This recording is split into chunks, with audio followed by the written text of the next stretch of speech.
Hello there, welcome to the Saroy channel and welcome to my Omnibus series. I've got so many of these omnibuses that are going to come out so that you'll be able to listen to an hour's worth of stories, which I know you're going to love. You know, the thing is that telling stories is such a fine art, and it's something that was practiced hundreds of years ago when people didn't have the technology that we have today. And everyone would gather around the fire and listen to a wonderful story. And also, what is so wonderful about a story is that personally, I think it is the best way to go to sleep. Every night when I go to bed, I always listen to stories. And that's something that parents used to do with their children. It's something that they still do with their children. There's nothing better than a good story. And so I hope you're going to enjoy this series. And before we start, I just want to say, do subscribe to my channel because you don't want to miss out on anything. Because I'm in for the long haul and I want to make sure that you get the most stunning stories to go to bed with at night or to listen to when you want to be one of those people sitting beside the fire and listening. Don't forget to subscribe to my channel and let's get started. I hope you're going to enjoy the omnibus. Dear Sarah, and all your lovely listeners, Kim had absolutely no idea that it would be so daunting and overwhelming to arrive in the all-consuming university town of Boston, bustling with a spirited activity and a youthful, vibrant energy. But after having not heard from her boyfriend, Ethan Hanson, for over a month, she had left her quaint rural North Carolina town to seek him out, as he was a student at BU, Boston University. Ostensibly her impulsive actions had been against the salient advice of her father, whom had told her in no uncertain terms that running after her boyfriend was a bad idea. "It makes you look desperate and needy," he had told her obsequiously, begging her not to go. But Kim, being resolutely stubborn by nature, would not listen to his sagacious advice. "It robs you of your dignity and your self-respect, and will likely make Ethan lose interest in you fast. Men don't like being chased by women. They've always liked to do the chasing. Give him his space, and in time he will soon realize that you're the very best thing that has ever happened to him. Because believe me, Kim, you most certainly are.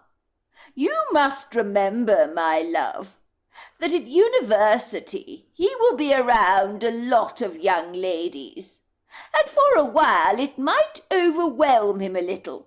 But once he comes to his senses, which he surely will, he will realize that nothing beats his beloved hometown girl." "What are you saying, Dad?" asked Kim, looking at her father aghast, as if he was speaking a diabolical foreign language that should never be articulated. "Are you suggesting that Ethan is frolicking around with other girls? He's not like that, Dad. He loves me. He'd never ever cheat on me. He told me as much," she said defiantly, bashing the back of her boiled egg angrily with her spoon. Mr. Carter Barron looked very uncomfortable, shifting awkwardly in his seat, and frenziedly he began buttering his toast.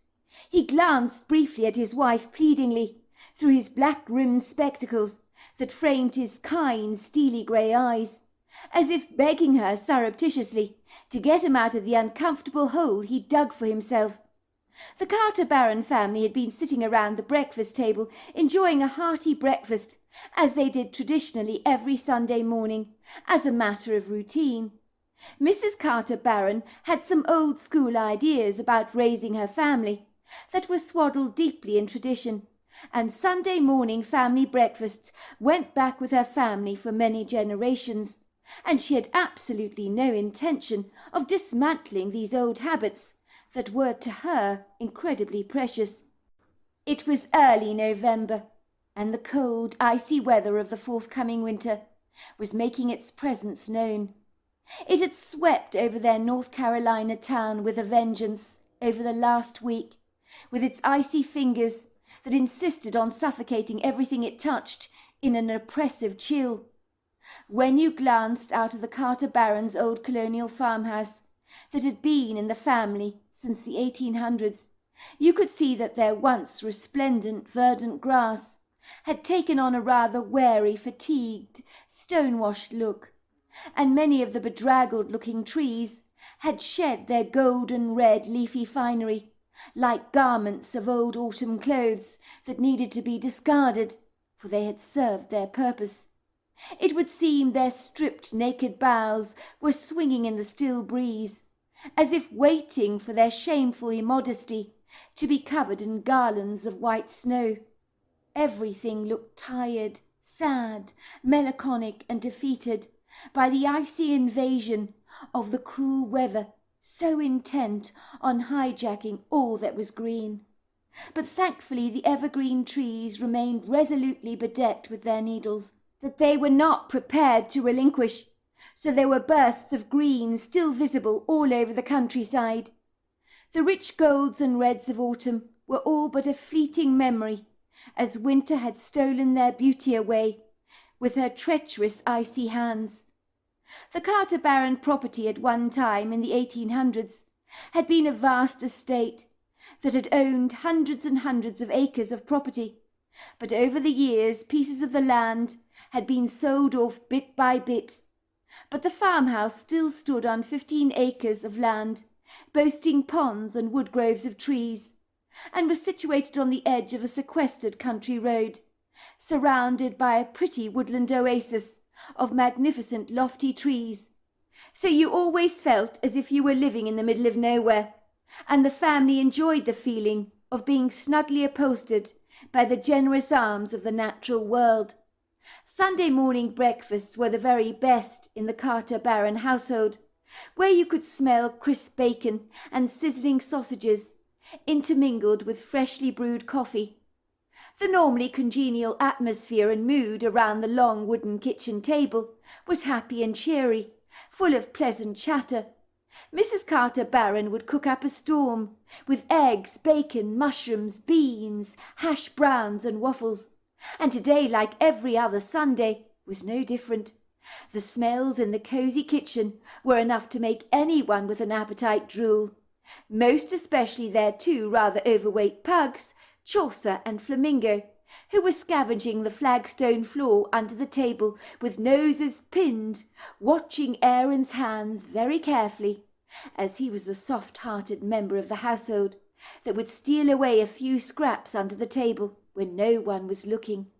Chaucer thought it was rather a good idea to always remind Aaron of his presence under the table, so that Aaron wouldn't overlook the importance of giving the pug a few scraps here and there. So he began to paw Aaron. Aaron acknowledged his paw, giving him a surreptitious stroke with his hands, hoping with all his heart that his mother was not watching him with the evil eye. Mrs. Carter Baron despised him feeding the dogs under the table, and was constantly chastising him for teaching the dogs bad manners by encouraging them to beg. But Aaron never listened. Kim's brother pulled a face, eyeing his sister through narrowing brown eyes. "Are you so dim, Kim?" he said tactlessly, attacking his pork sausage with a fork and popping a corner into his mouth, and chewing it rambunctiously with appreciative smacking sounds with his lips. The sausage was delicious, moist and tender, melting in the mouth. Aaron was blunt, to the point, never gentle with his words. He believed in being straightforward to the point of rudeness. It didn't do to wrap people up in cotton wool and tell them what they wanted to hear, least of all his sister Kim, who could live in her own delusional world if she liked, choosing to see what she wanted to see, which was very convenient. But as far as Aaron was concerned, throughout their childhood Kim had always had a tendency to be whimsically naive like that, and the truth could be cruel, brutal, and very cutting, much like the winter weather, but it needed to be told. "What Dad is saying is there lots of pretty girls in Boston.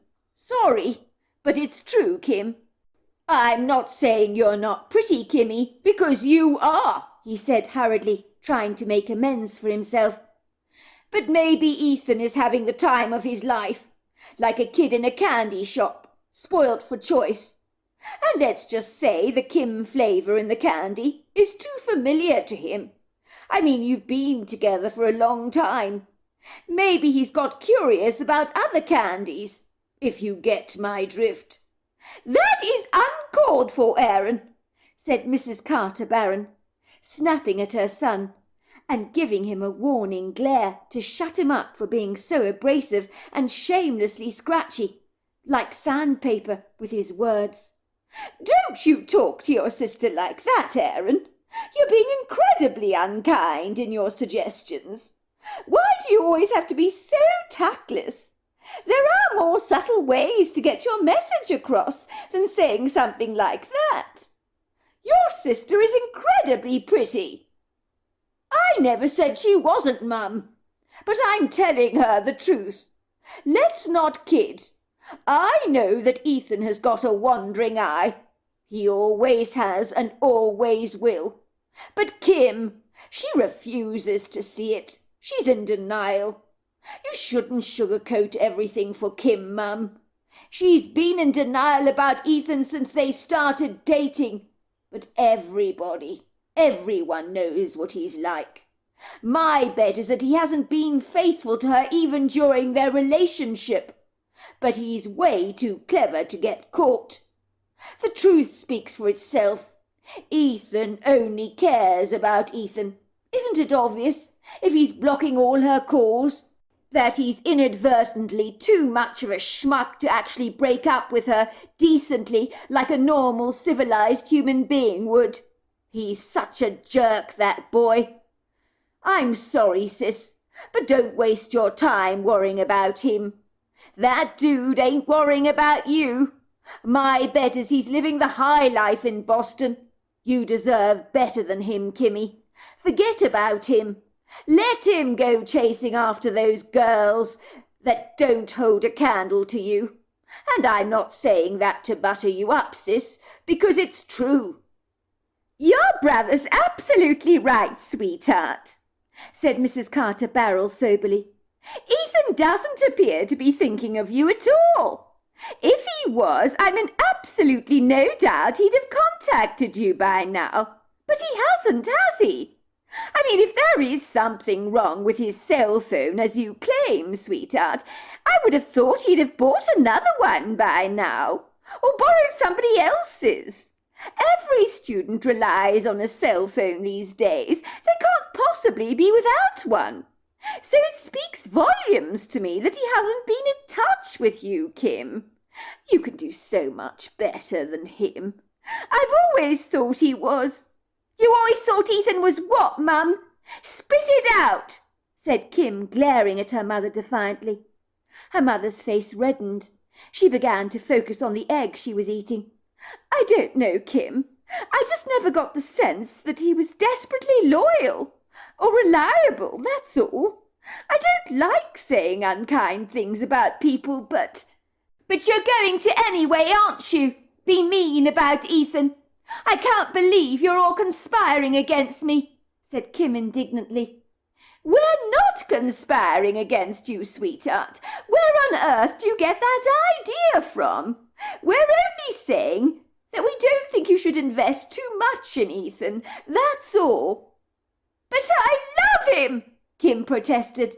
He's promised that once he's got a degree, we'll be married and have lots of kids together. Aaron snorted sarcastically, almost choking on the waffle he was eating. Ha!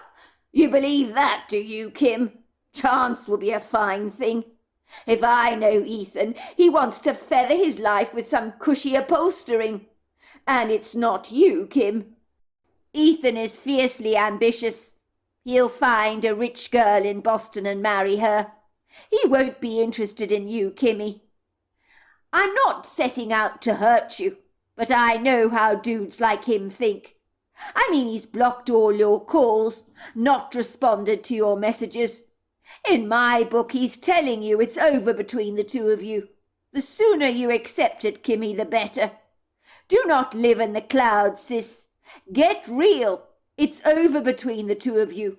You need to read between the lines. I'm not living in the clouds, Aaron. You have no idea what you're talking about. You're making out that Ethan is a gold digger. He's not like that. He loves me. Mrs. Carter Barrell put a consolatory hand on her daughter's and gave it a tight squeeze. But in disgust, Kim pulled it away from her. Your brother makes a good point, dear. It would be wise for you to listen. If Ethan is avoiding your phone calls, maybe he's trying to break things off with you. Not very subtly, I might add. But is it really a bad thing? I don't think so. Let him do his thing in BU. And if you two are meant to be together, one day things will pan out. Let him sow his wild oats for the time being. Find out what he wants in his life. And if it's you he wants, Kimmy, he'll come back to you.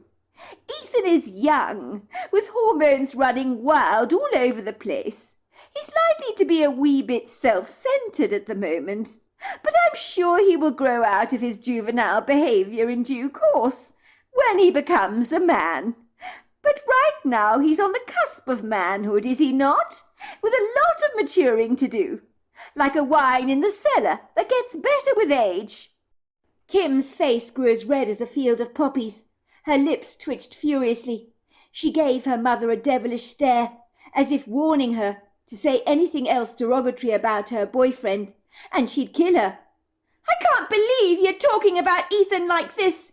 You're so condescending. He's not a little kid, failing to decide what donut he wants to eat at the bakery. Ethan loves me. It's me he wants to be with. We've discussed marriage and how many babies we're going to have together. He wouldn't do that if he wasn't serious. You don't know him like I do. Aaron made another face at his sister, waving his hand across her face like a flag. Wake up, Kim. Smell the coffee. Ethan is not being faithful to you. Move on, will you? Get over it. Find someone who will be faithful and treat you right. Kim gave Aaron a thorny look. How dare you talk to me like that? Maybe someone stole Ethan's cell phone. A snatch and grab. It happens, you know. Perhaps he hasn't been able to get in touch, that's all. Maybe the person who stole his cell phone is blocking all my calls. Maybe he's been incredibly busy at university and hasn't found a moment to phone me. It happens. I'm going to go to Boston to find out exactly what's going on. I've saved lots of money. I can stay in a bed and breakfast or something, or even book a hotel, a posh one for a couple of days or so, and treat myself. But I'm not going to sit back like a lemon and do absolutely nothing like you suggest.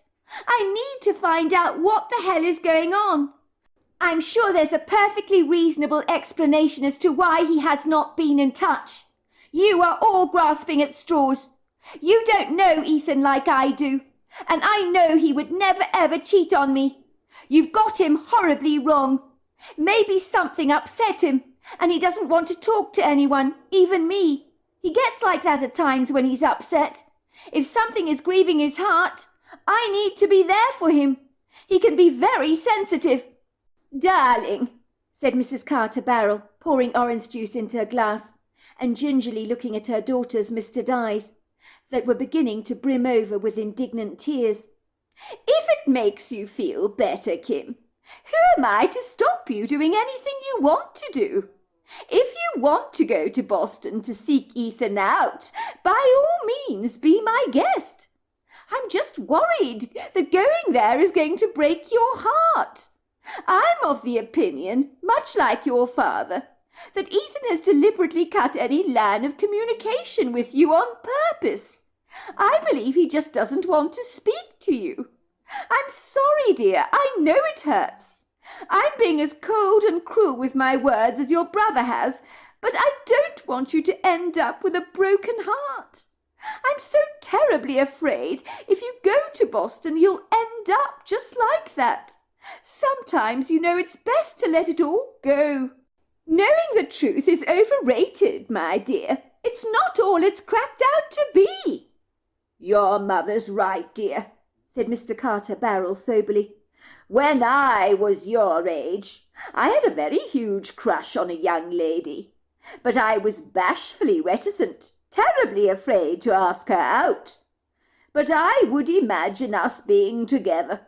I thought about it often enough. And then one day I went marching to this young lady's front door. I was going to conquer my fears and ask her out.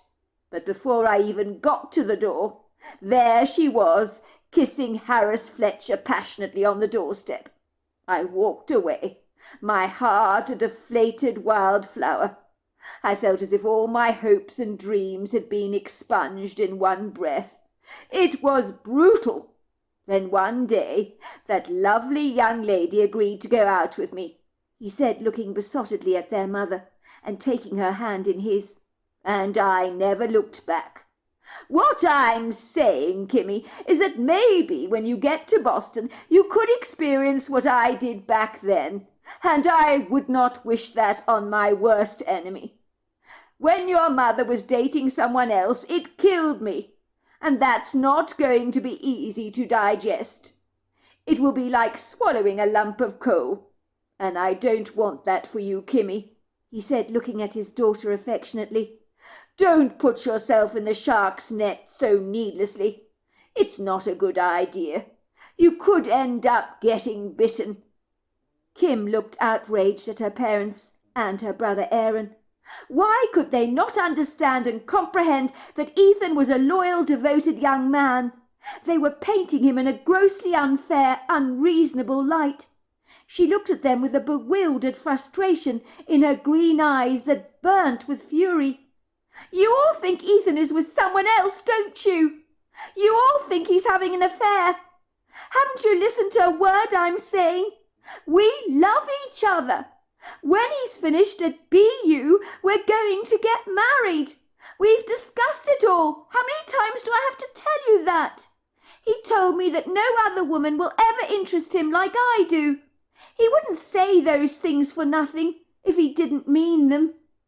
"If you say so, dear," said Mrs. Carter Barrell, holding her husband's gaze, as if the two of them were sharing a private moment together, while her brother Aaron made a funny noise at the back of his throat and rolled his eyes in the back of his head, and proceeded to throw a couple of pieces of bacon to two delighted pugs under the table that were squirming with abject delight. "Oh, Aaron, I wish you wouldn't do that," said Mrs. Carter Barron, looking heartily annoyed. "When will you ever learn not to feed Chaucer and Flamingo under the table? Those two pugs are fat enough. They're roly-polies. It's not good to make them beg under the table like that. You're teaching them very bad habits." Kim pushed her plate of food towards Aaron. "Give the pugs my breakfast. I'm suddenly not hungry at all. I've lost my appetite. I guess it's the company I'm keeping." "Don't be like that, Kim," said Mrs. Carter Barron. "Please eat a little, dear.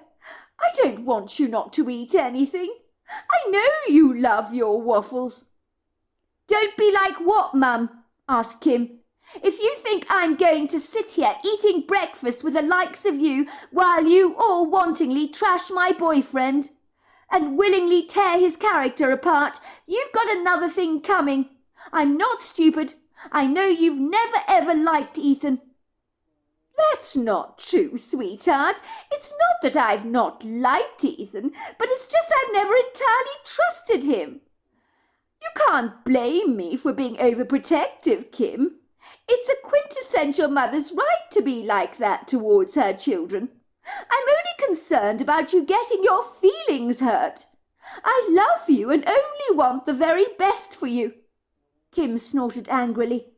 "You're so condescending, Mother. It makes me sick. Sitting there bad-mouthing my boyfriend at will, saying all kinds of mean things about him. I hate you all," she said defiantly, storming out of the kitchen like a furious tornado.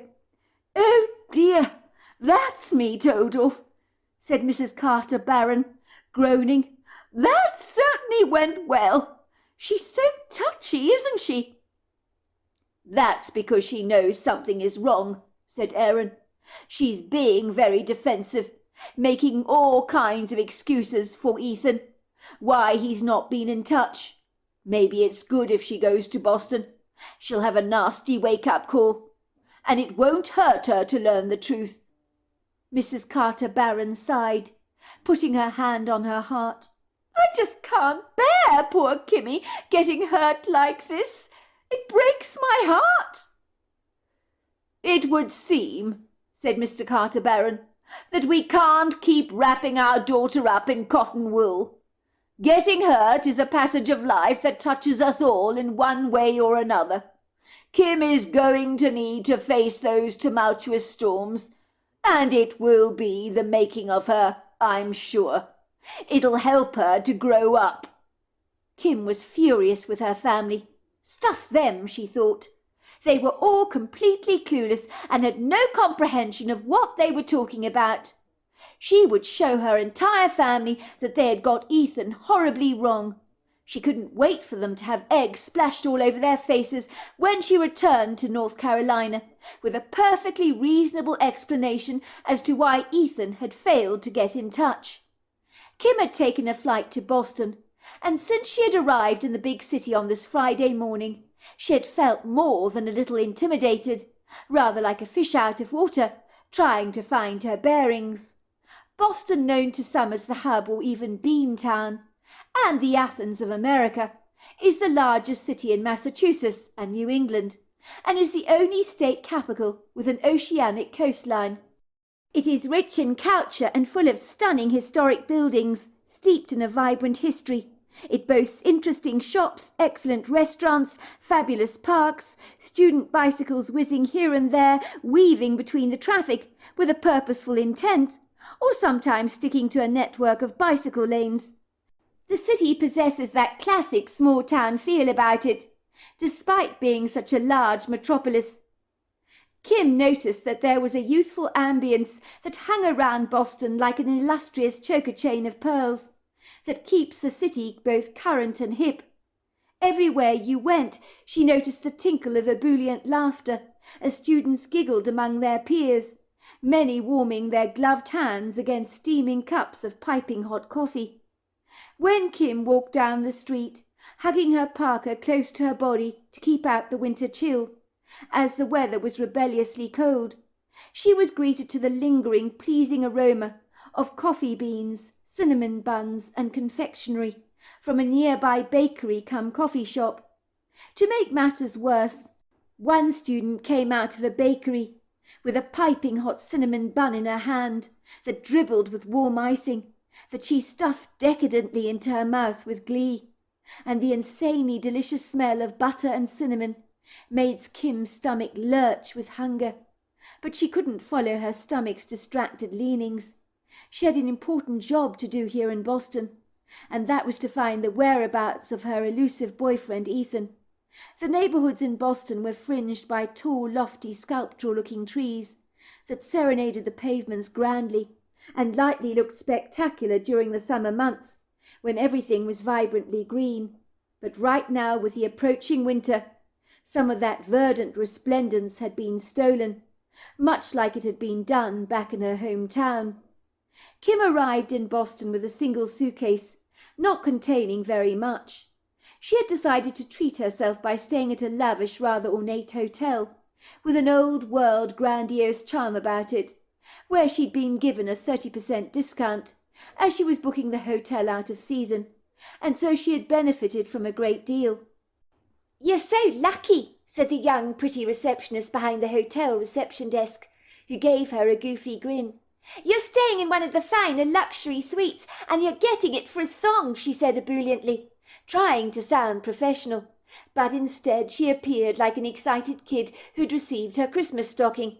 She was obviously new around there, and had not worked in the hotel business for very long. "It's a bargain," she said. "Enjoy your suite. It's number 312, she said, handing Kim a keycard. The attentive, very smartly dressed porter had carefully placed Kim's unassuming, rather bland-looking, unremarkable suitcase in his grandiose golden trolley, and wheeled it up with her in the lift to her hotel suite. She felt like a millionaire. She placed her keycard in the door and found herself staring in awe at the most stunning, lavishly appointed hotel suite she'd ever seen, with the most massive bed dappled in sumptuous linens and elegantly swathed in luxurious bed coverings, and decorated with a pretty confetti of rose petals, and had a pair of fluffy white towels on the end of the bed shaped into swans. The sumptuous room overlooked exquisite views onto an Italian courtyard and a large swimming pool with an impressive sculptural fountain. There were generous bowls of exotic fruit and a bottle of free French champagne presented to her on the glass wrought-iron coffee table, with a complimentary slip from the hotel encouraging her to enjoy her stay in Boston and to be sure to book with them again. She shuddered with delight, giving the porter an extravagant tip. I mean, she couldn't help herself, could she? It seemed most fitting to be overly generous in an environment like this. And besides, it didn't do any harm to pretend she was loaded for this weekend, where no expense would be spared. She could imagine Ethan's delighted face when she showed him the glorious, extravagant deluxe hotel suite she'd booked for the two of them. It would be so romantic, enjoying this luxuriously plush space together. Just the two of them. How she had missed him so much, and she was certain he had a very good explanation as to why he had not been in touch with her for quite a while, and seemingly blocked all her frantic calls. They could enjoy this weekend together, seeing the sights of Boston, and wallowing in the lap of luxury, lackadaisically ordering room service, and drinking back glasses of French champagne. I mean, what could be better than that? Ethan would be thrilled, absolutely thrilled. Kim had never stayed in such a palatial, immodest hotel before, but as far as she was concerned, it was worth every single penny. I mean, from time to time, everybody deserved a little pampering and spoiling, did they not? The grandiose, old-fashioned hotel delivered on all its fantastical promises. It boasted grand, sweeping marble floors, plush designer carpets, luxury furnishings, old-world antiques, large exquisite Ming-style vases, displaying fabulously opulent and extravagant flower arrangements, crystal chandeliers, and very attentive staff that would lightly swing on the chandeliers for you, if needs must. Kim left the hotel very early that morning, moments after she'd checked in, when a winter frost had dominated all the stone-washed grass and covered everything in an icy blanket. Kim was dropped off by a taxi in a neighbourhood where all the Victorian houses were clustered tightly together like little orphans trying to keep warm, because the chill of the morning seemed to be smoking through the grass and trees in a vaporous mist. Given it was very early in the morning, the languishing university town was suitably purged of all its residents, and appeared to be locked under a contented, complacent slumber. It would seem only one lone jogger, who clearly had lost leave of her senses, being up and about this early, seemed to share the street with Kim and her taxicab. It would seem the jogger and the taxi rudely disturbed the neighbourhood's serene, peaceful tranquillity. The jogger's running shoes pounded the asphalt vigorously, as she nimbly jolted up and down in a rhythmic bobbing motion down the street, looking as if she heartily regretted having ever got up out of bed that morning, as she breathed out white puffs of cold icy air. There were bicycles scattered absolutely everywhere you cared to look, chained to railings and trees, and some of the old Victorian houses looked like dilapidated squatters, as if their unscrupulous landlords that owned these homes strove to spend the bare minimum on their investments, to maximise their greedy profits, as this was a more affordable Boston neighbourhood, where students were renting accommodation. Once Gemma had abandoned her taxi and paid him well, she was hit with an unwelcome blast of icy cold air, and with a vigorous walking pace she found number 56. This must be it, she thought, studying the house with a critical gaze. There were a couple of old, very well-used bicycles tethered to some black wrought-iron railings outside the property. At one time the old Victorian house had probably looked spectacular in its heyday, but even in the soft, forgiving shadows of the early morning that dappled the house in a prism of pretty light, it was begging for attention, That was clear to see. It looked as if it was heaving and groaning with exhaustion, longing for a makeover long since overdue. There was peeling paint on the outer wall, and window frames that were beginning to crack on the edges. Kim gingerly, with a vacillating, rather awkward hesitancy, made her way through the small wrought iron gates that squeaked noisily behind her as she opened them. She realized her early fortuitous arrival at the premises might not exactly be warmly received, for she could sense the mellow quietness of the neighbourhood, as not even a dog's intrusive barks rudely disturbed the peaceful calm. She climbed up some rather cracked-looking flagstone steps towards the mottled, badly eaten front door, that to her astonishment appeared to be ajar. Did nobody care about security around here, she wondered? Anyone could waltz through the door and hold everyone to ransom. But then perhaps poor university students weren't exactly the target of an aspiring thief. Still, it wasn't wise to be so insouciant about your own personal safety. Kim was surprised to find that her own heart was swinging rather violently in her chest, like a spirited pendulum, with a nervous, swaggering energy. And she had a profound guilty sense that she should not be here, as if a still, small voice whispered in the back of her head that she shouldn't have come. You shouldn't have come. You shouldn't have come. You shouldn't have come. She unabashedly shook off her lingering doubts, like a shaggy dog might shake the water from his coat after a dip in the lake. She had every right to be here, she told herself firmly. Ethan had not been in touch with her, and she needed to find out why. The little voice in her head did not share her opinion, and seemed to refuse to go away, as it tugged at her guts like pulling the bells at a church, and the words were becoming increasingly insistent, telling her that she should go home at once. Go home! Go home! Go home! Kim muted the voices in her head angrily, almost as if switching down the dial of an annoying radio signal that wouldn't shut up with its loud, obnoxious, booming, noisy music. And when her mind stilled, she felt significantly better. She composed herself, took in a deep breath, and proceeded along her way. She pushed open the half-ajar door, that, much like the wrought-iron gates on the outside of the property, creaked and groaned in agony, as if by merely touching them she was making them gasp out in pain. She noticed an old sweeping staircase in a narrow, dark, dingy passageway, covered in a manky carpet, that looked like it was a fake replica of a grand equivalent. It trailed up in one ribbon of threadbare carpet to meet up with the second and third floors of the property. She knocked on the door, even though she was inside the house, but perceived it was the polite thing to do, and a young student, with her hair swept away in a messy blonde ponytail, came to the door, looking a sorry sight, blary-eyed, as if she was recovering from a hangover from the previous night. The girl gave Kim a watery, apologetic smile. "Can I help you?" she asked, looking Kim up and down. "I can't believe you're up this early," she said, almost looking impressed. "I'm looking for Ethan," said Kim. "I know it's early, but I really need to see him. He does live here, does he not? He did assure me that this was his address in Boston." "Ethan sure does live here," said the girl with a giggle. "We had a bit of a party last night. We all got a bit bladdered, I'm afraid," she said apologetically.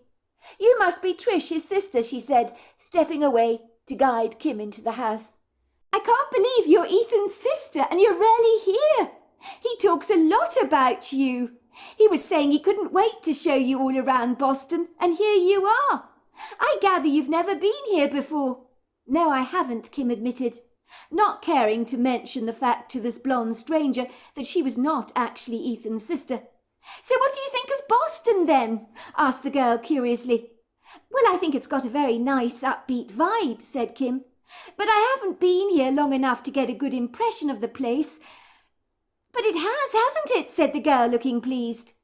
"I'm a small-town girl myself, so when I first came here it was a wee bit daunting, let me tell you. But I've got used to it. I love it here. There's so much going on, you know. It's got a happening, upbeat vibe. And I've met amazing people here, including your brother Ethan. He's super cool, he is, and all the girls love him, let me tell you. My name is Georgia, by the way. Ethan is going to be made up to see his little sister again.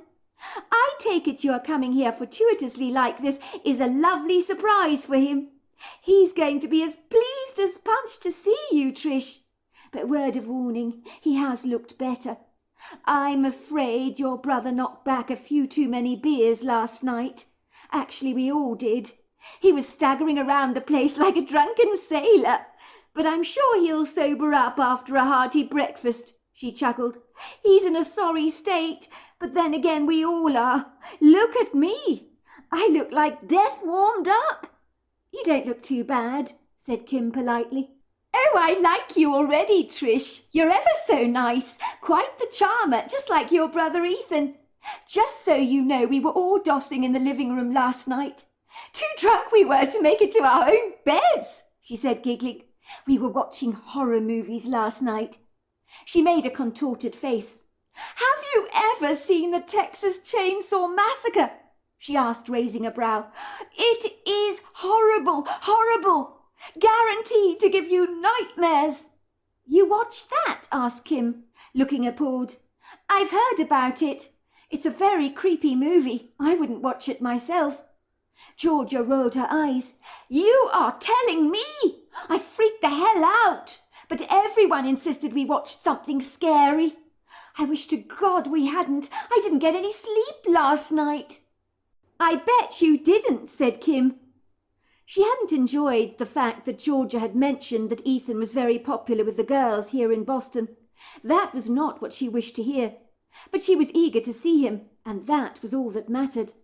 Her heart began to beat excitedly as she followed Georgia down the dingy, rather glib-looking passageway into the largest room in the house, where there was a grand fireplace, elegant sweeping cream curtains that framed the windows, overlooking views onto the street. But the curtains were drawn, so the room was steeped in darkness. She could hear the rhythmic snoring and see lumpy bodies cocooned in sleeping bags scattered all over the room rather liberally. It looked a little like the bodies you tend to navigate your way around in airport lounges. The cloying stench of old cigarette smoke, intermingled with the herby stench of weed, made Kim want to sneeze. The smell was obnoxious and cloying. Where was Ethan? She couldn't make out the bumpy shapes, clandestinely hidden beneath all the covers. She could hear the snores filtering around the room, but she did not know which body belonged to which sleeping bag. The coffee table was covered in empty beer cans, along with pizza boxes, ashtrays filled to overflowing with cigarette butts. The room looked like a bomb had hit it, and it was clear to Kim that these students, including her boyfriend Ethan, lived like pigs.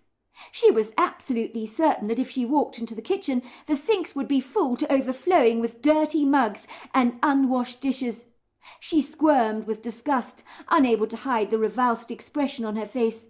She almost wanted to tidy up after everyone. Cell phones were littered across the floor, along with people's jackets and overcoats. Georgia pointed towards a lumpy eiderdown spread out on a large couch.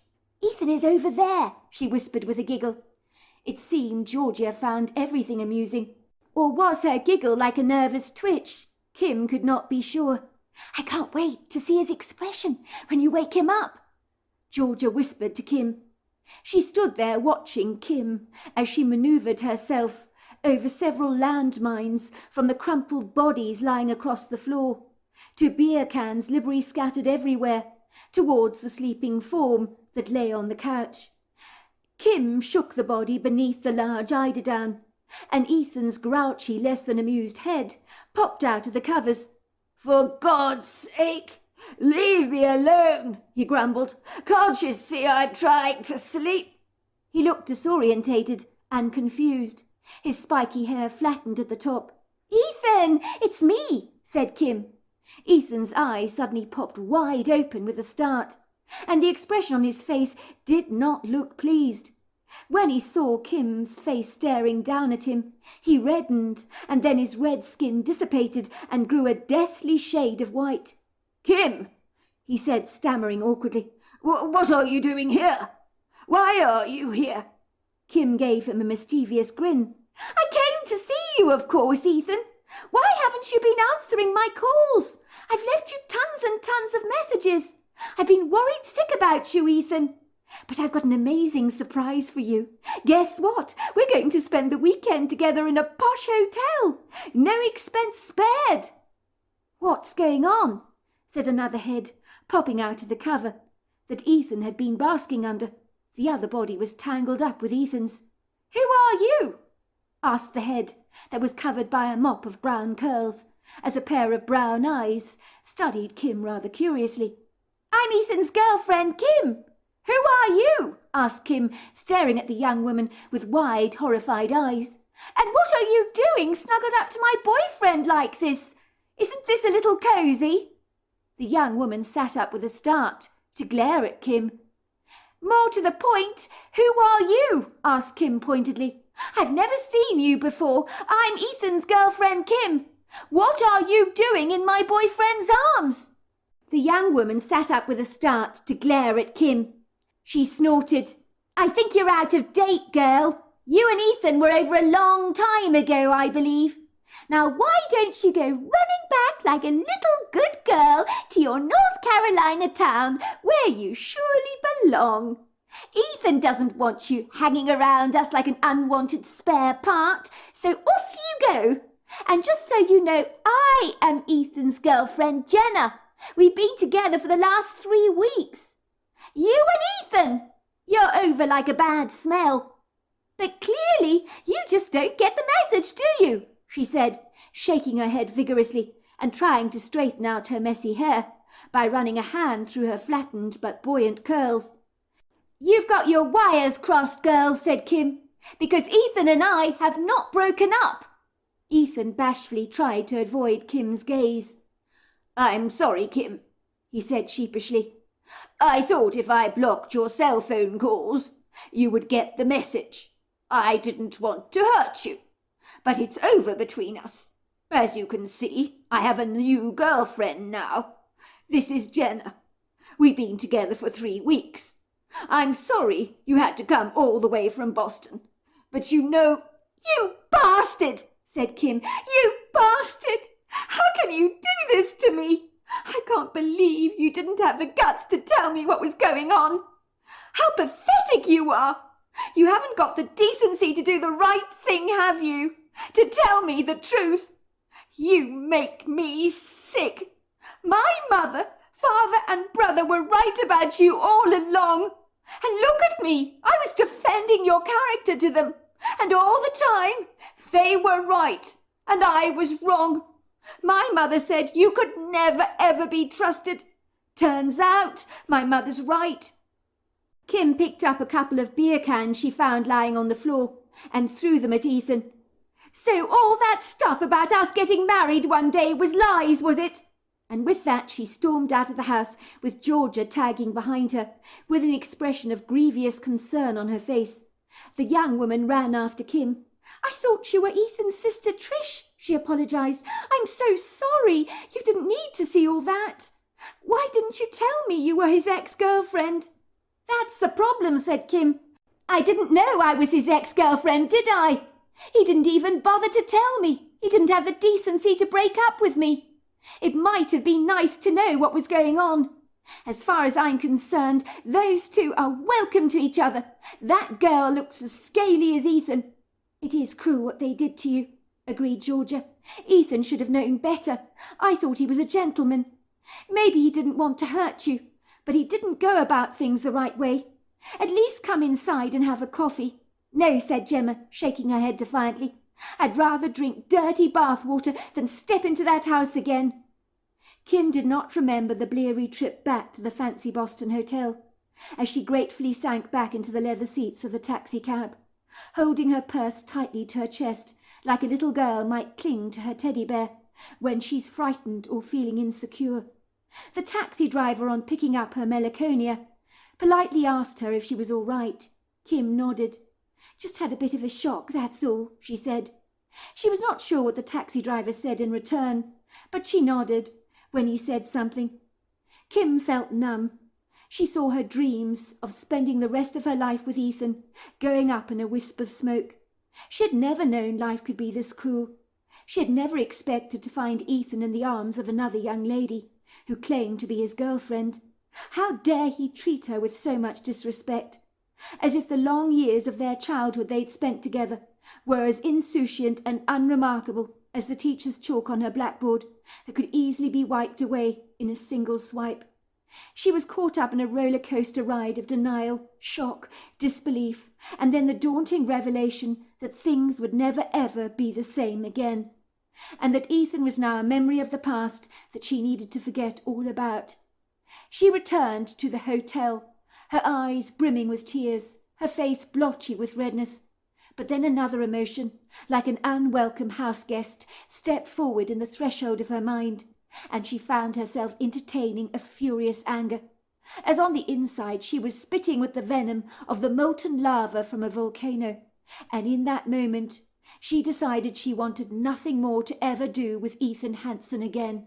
He was a prize jerk, and she'd be damned if she wasted any more time fretting over him.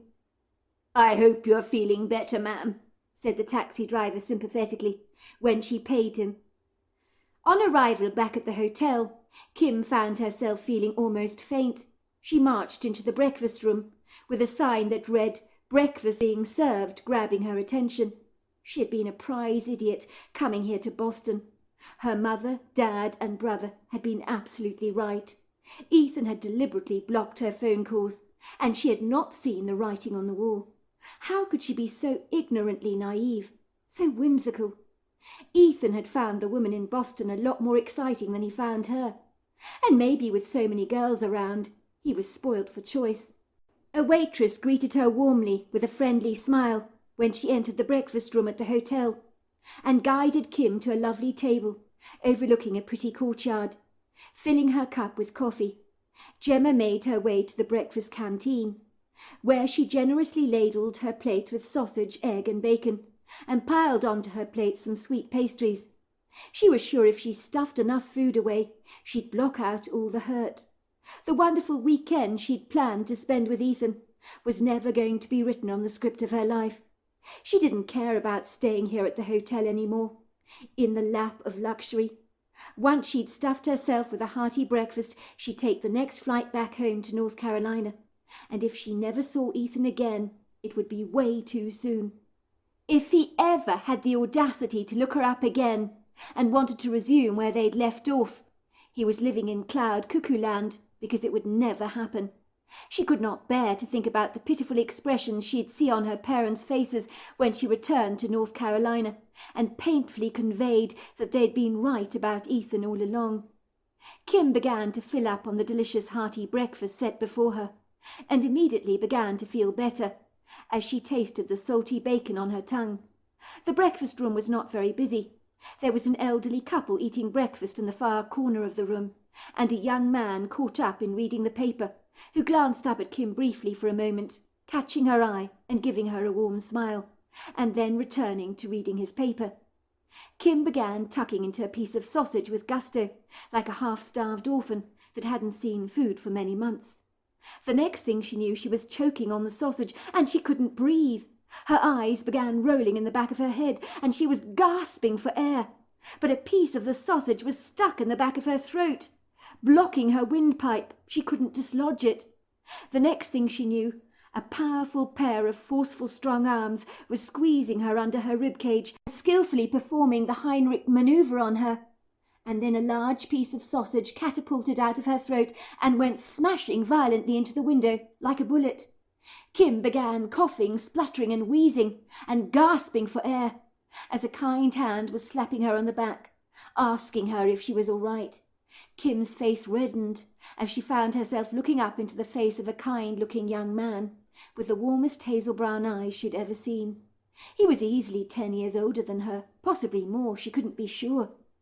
"Are you all right?" he asked her again. "You gave me quite the shock, you did." Kim nodded. Thank you, you saved my life," she said. The waitress came over with a glass of water for Kim, her face grave with concern, and the elderly couple were staring at her with open mouths. "You're a hero," said the waitress to the young man. "This poor young lady nearly choked to death on that piece of sausage. You poor thing, it got stuck at the back of your throat. Thank God you came to her rescue, sir. I'm not sure I'd be any good at doing the Heinrich manoeuvre myself, so you saved the day." "It was nothing," said the young man modestly. "I don't know how to thank you," said Kim bashfully. "My name is CJ," said the young man. "And you are?" "My name's Kim." "Lovely name. It suits you. Do you mind if I join you for breakfast? I'm alone in Boston for the weekend. I've been up here for business, all the way from Buffalo in New York. But it's lonely in this large hotel, is it not? Are you also on your own?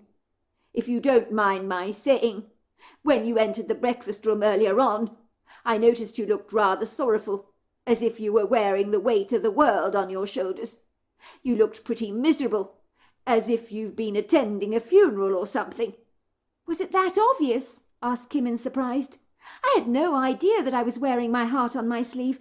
It is true. I have felt better.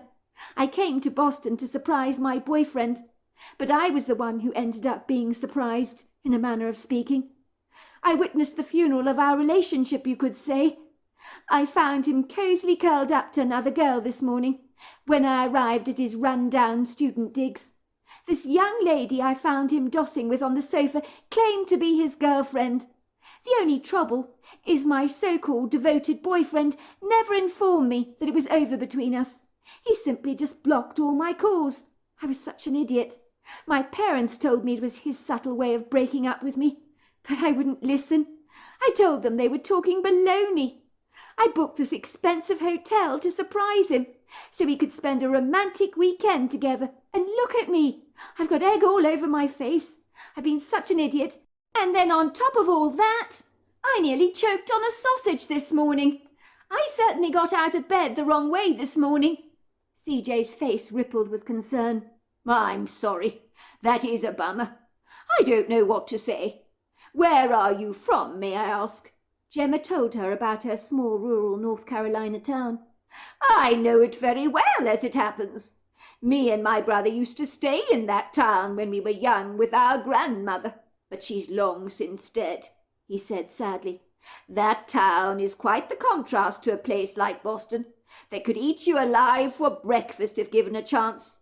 There is so much going on here, is there not?"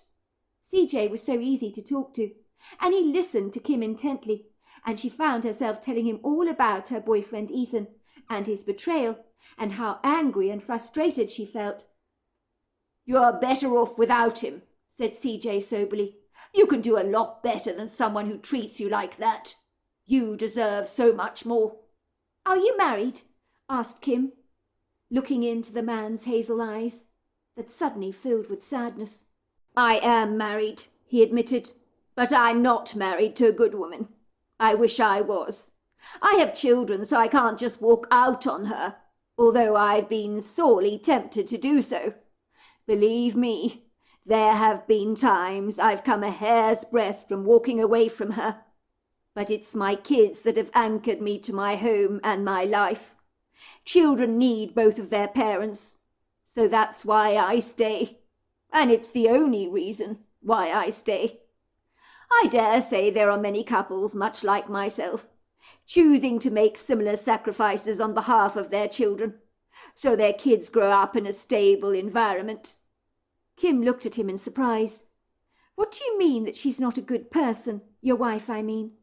What exactly do you mean by not good?" "Well, I mean not good. She's not kind, not considerate, not even compassionate. She's tough as an old rhino hide, and I feel as if I'm in a relationship with a crocodile."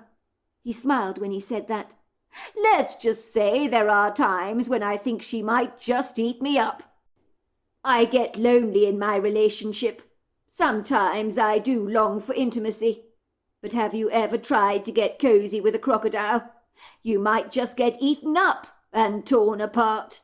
Kim smiled as she pictured CJ tucked up in bed with an obnoxious reptile with sharp jaws. "You mean your wife is like a praying mantis?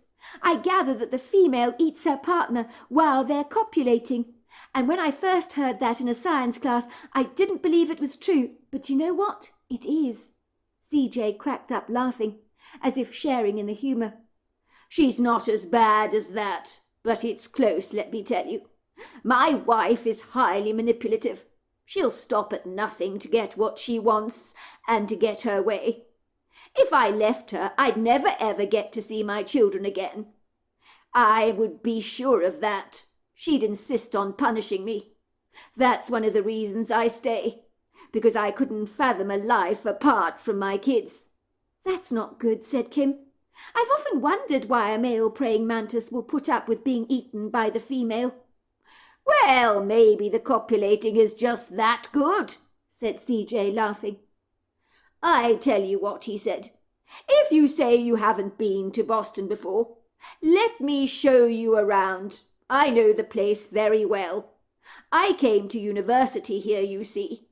It seems a pity you losing out on a great weekend at a beautiful hotel, or because of your ex-boyfriend. We can keep each other company if you like, and have a fabulous time together. No strings attached, of course. What do you think? It's better than going straight home to North Carolina, with your tail between your legs, is it not?" "You know, you make an excellent point," said Kim. "I haven't seen much of Boston, so it's a good opportunity to see the place, is it not?" "Well, then, let's do it," said CJ, clapping his hands triumphantly. "I'll show you a good time, Kim. You will not regret it." Kim had taken up CJ's kind invitation, and the sparks had been flying between the two of them. Before she knew it, the weekend morphed into a weekend of passion that they spent together, that neither of them had regretted, even though CJ was probably 10 years older than she was. She knew their relationship was a fly-by-night thing, and they would likely never cross paths ever again, which made Kim sad, as CJ was certainly the kind of man that in another lifetime she'd have loved to have had a serious relationship with. But some things were clearly not meant to be, and he had made that clear from the very beginning. He would never leave the crocodile he was married to. "Just so you know, Kim, I don't do this kind of thing," said CJ. "You probably think I'm just saying this, but it is true. I'm usually as loyal as they come. So what happened between us this weekend even took me by surprise. But you will never know what this meant to me. I've been happier this weekend than I've been in a long time, and you are responsible for that, Kim." "I don't have any regrets either, CJ, but I do hope things get better between you and your wife. You deserve to be happy." CJ grimaced. "If I had any hope that that were the case, Kim, I would never have committed adultery with you in the first place, nor would I have succumbed to temptation so easily. But just so that you know, Kim, this was not just a frolic in the hay for me. I'm not that type of man. Everything I do, every choice I make is serious. I've never been the kind of man that has enjoyed one-night stands of any kind.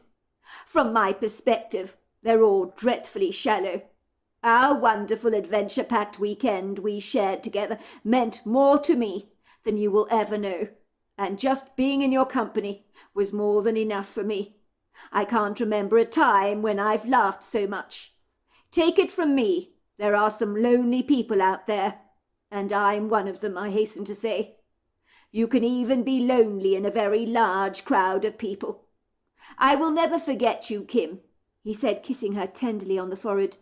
"I will not be in touch, I'm afraid, because I'm a married man. And if my wife had an inkling of what I had done with you this weekend, let's just say I would be hung, drawn and quartered and left out for the vultures to eat. And if this was an Arab country, I'd probably be beheaded." "Well, so would I. It would probably be worse for me because I'm a female. But don't feel guilty about what happened between us, CJ. I don't. As far as I'm concerned, if your wife treated you better and showed you a little more devotion, none of this would have happened. You should tell her to get her crocodile jaws sandblasted." CJ laughed and was hesitant for a brief moment, and then asked her rather gingerly, "Please let me know your surname, in case I will ever be given the opportunity to look you up, should my circumstances ever change in the foreseeable future, which I very much doubt." "It's a mouthful to remember, I'm afraid. My name is Kim Carter Barron." CJ's face paled, and he went as white as a ghost, as if Kim's surname had stung him like a hive of hornets. "What? What's wrong?" asked Kim, raising a brow. "Don't you like my surname? You've gone deathly white." "Are you all right?" CJ laughed, but the smile on his face did not reach his eyes, and Kim was sure she saw in his eyes a hint of fear, but she knew she must have been gravely mistaken. Maybe CJ had been hit with the grim realization that this was it, and he was about to return home to the not-so-loving jaws of his wife. 11 years later, Kim had recently moved back to the farmhouse to live with her parents after having left her husband Ethan, and the divorce papers had recently arrived in the post. 4 years ago, Kim got married to her childhood sweetheart after forgiving him for breaking her heart when he first began attending Boston University.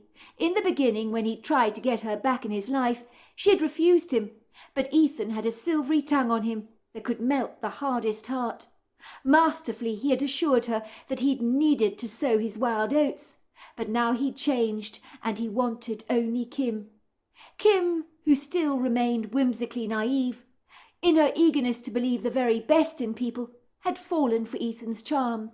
The icy wall around her had melted like butter, but now 4 years down the line, the cracks in the relationship had begun to show, and the foundations began to crumble away like an old cookie. It was like Groundhog Day being replayed all over again in Kim's life. Of course, her parents had warned her that Ethan was not ever going to change his wandering ways. Her brother Aaron had put it quite simply, "Once a cad, always a cad." And she begrudgingly had to admit Aaron had been right all along, as had her parents. "Sweetheart," her mother had told her obsequiously, "I don't think you and Ethan should get married after what he did to you in BU. I really don't want you getting hurt again. I really don't, and I don't have a good feeling about this wedding. Call it a mother's intuition if you like. But I beg you, please don't marry him." "Mum, he's changed. He regrets what happened back then. He was young and foolish, but I'm the one he really loves. He's promised me he'll never, ever cheat on me again." But those were her famous last words, as Ethan had become embroiled in a number of fly-by-night affairs, and was forever hooking up with other women on Tinder, claiming always to be a single man, looking for a good time. And Kim had become aware of all his indiscretions, while discovering the evidence in the back of his truck: earrings, lipsticks, women's lacy undergarments. Finally, she'd had enough, and surrendered to the reality that her parents were right, and maybe a leopard did not change its spots. Her father had told her a story once about a scorpion wanting a lift on the back of a frog's back across the lake. "I'm sorry," said the frog. "I can't give you a lift, because you will surely sting me, and then I will drown." "Don't be ridiculous," the scorpion had said. "If I sting you, then I also drown, and that wouldn't make sense, because if you drown, so do I, and what would be the reasoning for that?" The frog agreed with this, and took the scorpion across the lake, but then he realized he'd been stung. "Why did you sting me?" asked the frog. "I'm sorry," said the scorpion. "I couldn't help myself. I did try not to, but it's in my nature, you see, to sting." Her father had told her warningly that Ethan was exactly like the scorpion, and he was not going to change. "Don't commit to a man like this," he'd said. "I want out, Ethan," she'd told him one day. "I can't live like this anymore. When I married you, I didn't agree to an open relationship like this, and you're treating our relationship as if it's an open relationship." "Kim, please don't leave me," he had begged, his eyes filling with tears. "It's you I love. I can't bear the possibility of living without you. All these other women, they mean nothing. It was only a bit of fun. But you, I can't live without you. I promise I'll change. I'll get counselling. I'll do anything it takes. I admit I've got the problem, not you. But I'll fix it. I'll fix myself. I'll make it right for us." "You can't fix it," said Kim. remembering her father's tale about the frog and the scorpion. "It's in your nature to behave like this. You will never, ever change." Kim had looked at Ethan through a pair of lugubrious, sorrowful eyes. "I believe you mean well, Ethan, I really do. And I think you love me in your way. But it's not enough. I'm sorry, but I'm not prepared to live with your abject disloyalty a moment longer. So it's over between us. And this time there really is no hope of a reconciliation. I was a fool last time, but not any more. I've grown up enough to know that I don't need you in my life.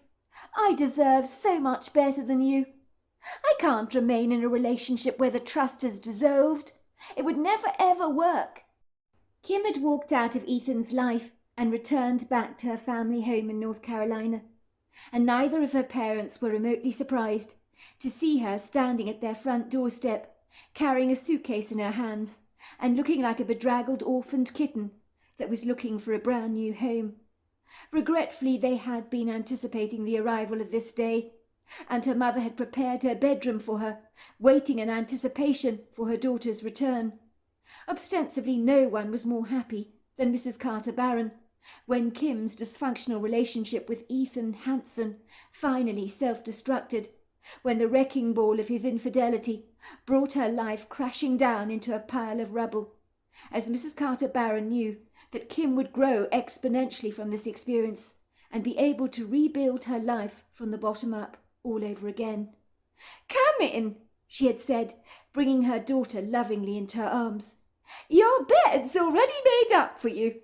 I hate to say this, dear, but I saw this day happening from the very beginning, and the moment you got engaged to that man." "I should have listened to you, Mum. I really should. Why are you always right about everything? And why do I make so many poor choices and decisions in my own life? You and Dad were right about Ethan all along. He cheated on me in Boston like you said he had.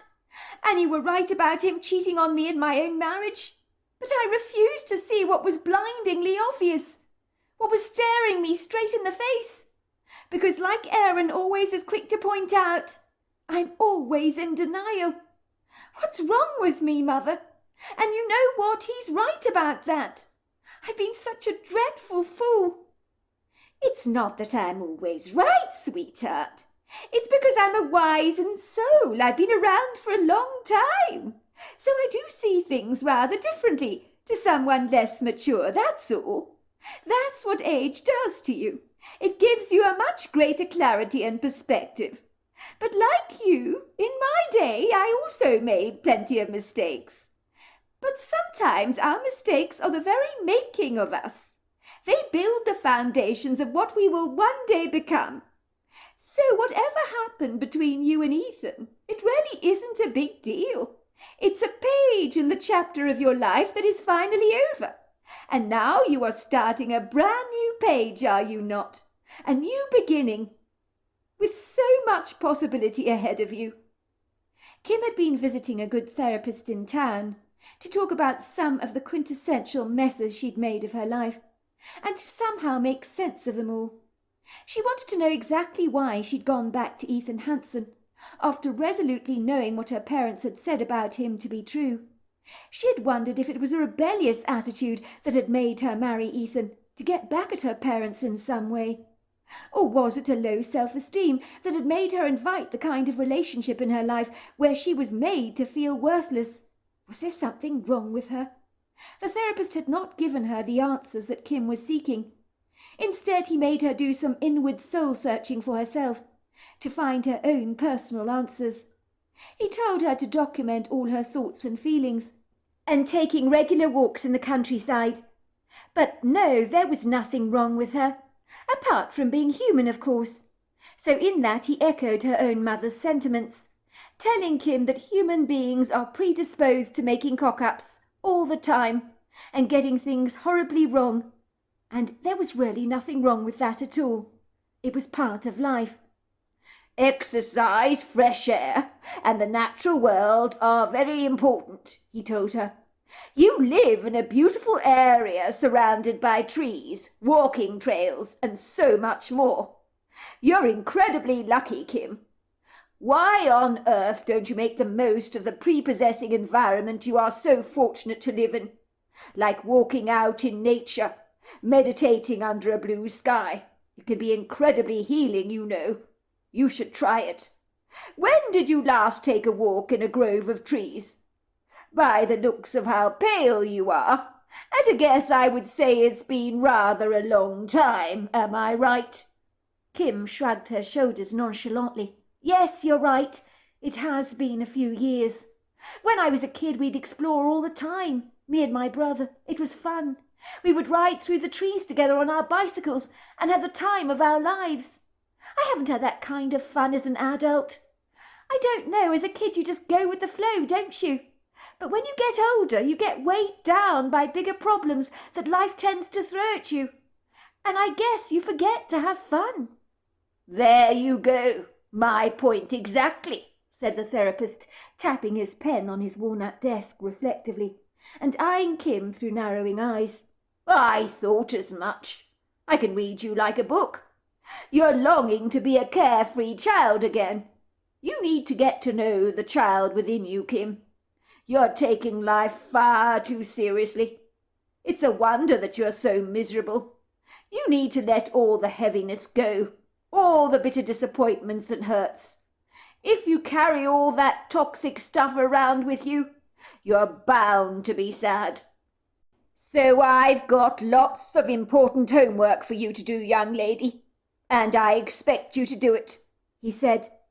I want you to discover that little girl inside you again, to forget all your responsibilities as an adult, to go exploring like you did as a little girl. Waken that dormant side of yourself up again, and you will be surprised how it will change your life. When you come out of the hibernation of your self-denial, you'll see miracles in your own life. I've seen it with my patients using this approach. We all have a child within us, but many of us have blocked our inner child. If you want real happiness in your life, Kim, you need to find her again, because that's the secret key to happiness, you know. Children know how to find happiness. As you keep saying, like when you were a kid, you went with the flow. That's children for you. They let life happen like a butterfly, flipping from one flower to the next. Did Jesus not say that the kingdom of heaven belongs to little children? Do you know what I believe he meant, Kim? He meant when we tap into that joyful, uninhibited, childlike spirit within each and every one of us, we find our heaven. Children live in the moment, Kim, like animals do. They appreciate the flower they see in the garden. They enjoy a game of playing ball, but they don't worry about what the next week is going to hold for them. That's how they find their joy. You need to do the same, my girl. It means not looking to the future or the past, but living quintessentially in the moment. Do you think you can do that? I'll give it a try, said Kim, not feeling terribly confident that a few walks in the woodgrove would make any difference at all. But then she'd try anything and humour the therapist if need be. Life had been tough for her, and breaking up with Ethan had been even more challenging than she had envisaged it would be. Even though every part of her missed him so terribly, she knew that leaving him had been a very good decision. Letting go of the burdens of adult responsibility was hard, and joy was something she believed was beyond her grasp, like a hot air balloon floating up in the sky that you could never ever reach, no matter how much you stretched out your arm. It was on a beautiful Saturday morning in spring when Kim decided to go for an outward adventure on the back of her mountain bike that had been gathering dust in her parents' garage for over 15 years, but her father examined the bike, wiped away the dust that had gathered all over the handlebars and along the girth of the bike. He pumped up the tyres for her and told her that it was still in remarkably good nick. "Good job it's not an old car," he had joked. "Then I'd likely never get the thing started again. But the bike, it's almost as good as new. It's absolutely fine to still use." In the beginning, riding the bike after so many years of abstinence had been rather testing, and had started off as a major fiasco for Kim, with her legs failing to remain on the pedals, and on a couple of occasions she almost went colliding into a tree, but luckily her father stopped her in time. The two of them had laughed so much that Kim's stomach muscles began to ache, but then all of a sudden the memory of how to ride her bike came flooding back, as if it was all written in her DNA. And so it was with one leg after another. She rode down the driveway to her parents' gate as smoothly as a skilled cyclist, thoroughly enjoying the feel of the wind blowing against her hair, and the warm prisms of spring sunshine brushing against her shoulders, which was such a pleasure to enjoy after the cold winter they'd just endured. "I told you, Kim, you'd soon get the hang of things," said her father, grinning broadly from ear to ear. "But boy, I'm sorry, but I couldn't help myself laughing when you went almost crashing into that tree. Oh, my word, you were hilarious to watch. My stomach is aching from laughing so much. Now you go and enjoy yourself. I think your therapist is absolutely right. Fresh air is exactly what you need." Kim felt exhilarated as her breathing quickened and her heart began to flutter in her chest. She felt alive as she ambled down the country road that had never been worthy of being asphalted as far as the authorities were concerned, describing it as far too off the beaten track. Kim had always been very attached to this country road. Yes, it was bumpy. Yes, it was littered with rocks and pebbles. And yes, when you rode down the road, pillows of fine white dust would be lifted up by the tyres. But the jolting, uneven ride took Kim right back on a nostalgic, wistful journey to her childhood, when she and her brother Aaron would ride down the sequestered road together as a happy duo. The two of them had had so much fun. Kim was absolutely delighted to see that the trail between the trees still very much existed, as she eagerly rode down the undulating paths, and for the first time in a long time she felt invigorated, marvelling at how prepossessingly idyllic everything was. As an eclectic mix of towering maples, oaks and fir trees congregated together like lofty gatherings of old friends having a good old natter. Then there were the showy displays of the dogwoods and magnolias, richly ablaze with ethereal blossoms that painted the groves in splashes of delicate pastels. Once she had ridden through the trees, she reached another lonely road, surrounded by still more trees.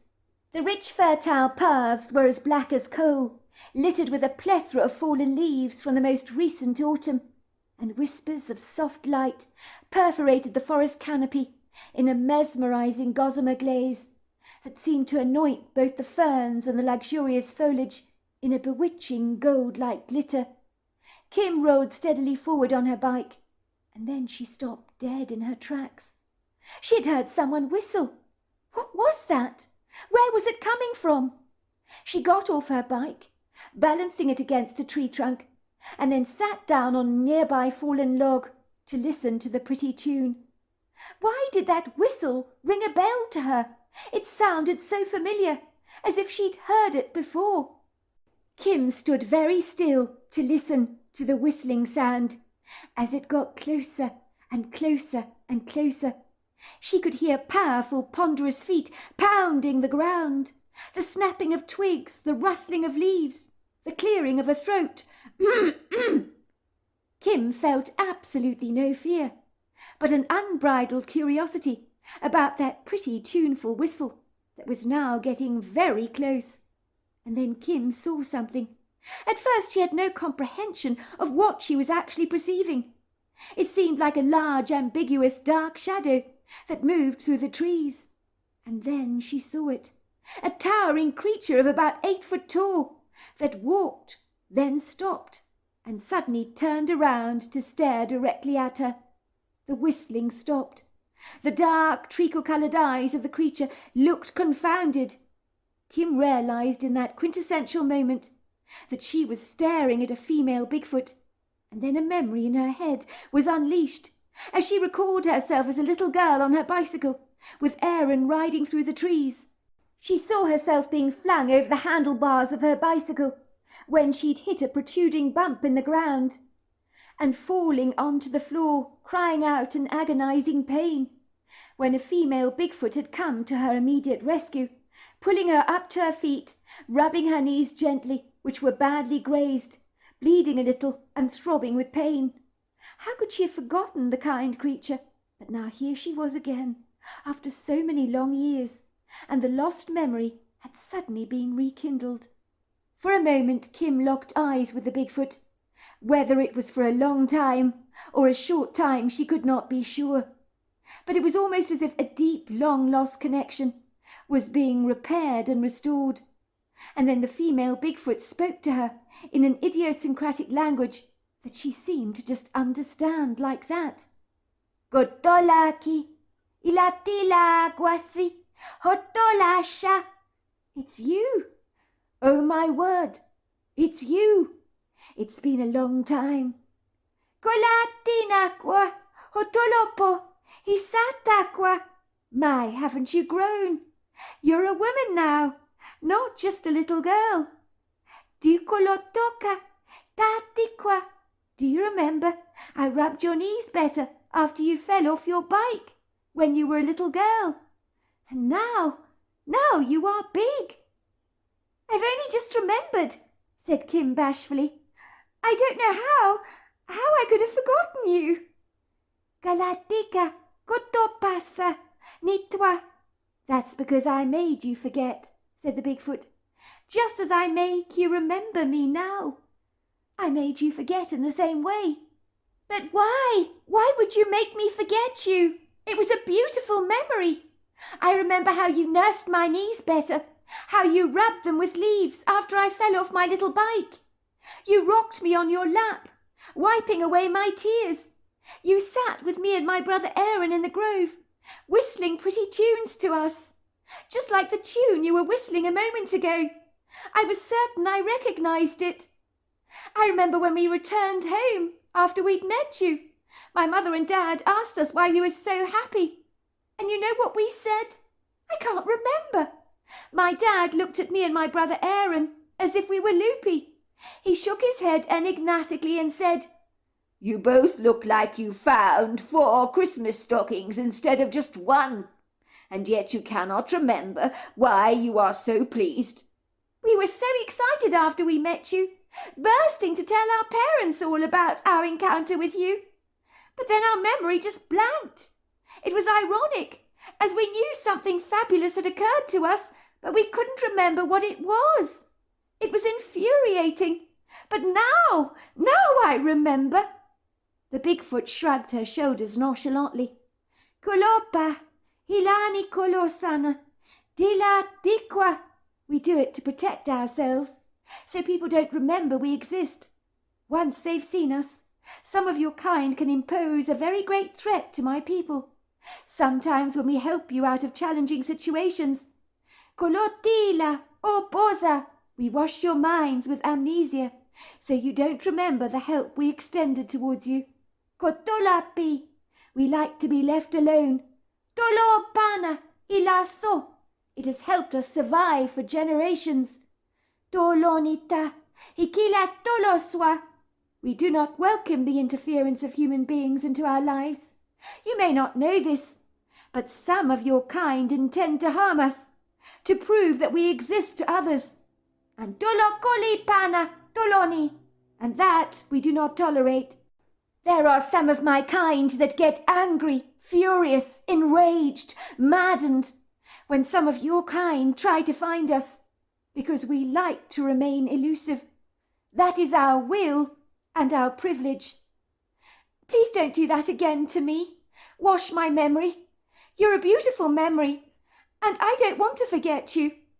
I won't tell anyone about you, but don't make me forget you, because meeting you is special, and life recently for me has not been easy. My therapist says I should try and find my inner child, and then I will rediscover my joy. I haven't been happy in a long time, you see. It's not that I'm depressed, just a little overwhelmed with life. I've made some bad choices along the way. Once again the Bigfoot appeared to be shrugging her shoulders. Toloti, kilatilaswa, motola. All right, I'll let you remember, only because I believe what you say. She walked over to the log that Kim had been sitting on moments before and sat down, beckoning for Kim to come over to her. Kilati, lotopa, hisata. Come over here. Sit on my lap, like you did when you were little. Tolopo, asika. I can see the child in you is desperate to come out, but you're hiding her away so bashfully. Dolopiti, hinitakwa. This friend of yours speaks the truth. You are denying your child, and in doing so, you deny your joy. Kolopi, ata. I see you're stuck, reluctant to move forward. Dolopina, afraid of what the future will hold for you. Dilanika, this I find most strange, for I live for each day. I never consider tomorrow. You would be wise to do the same. Kim raised her hand. No, it's fine. I don't need to sit on you. I'm too old for all that.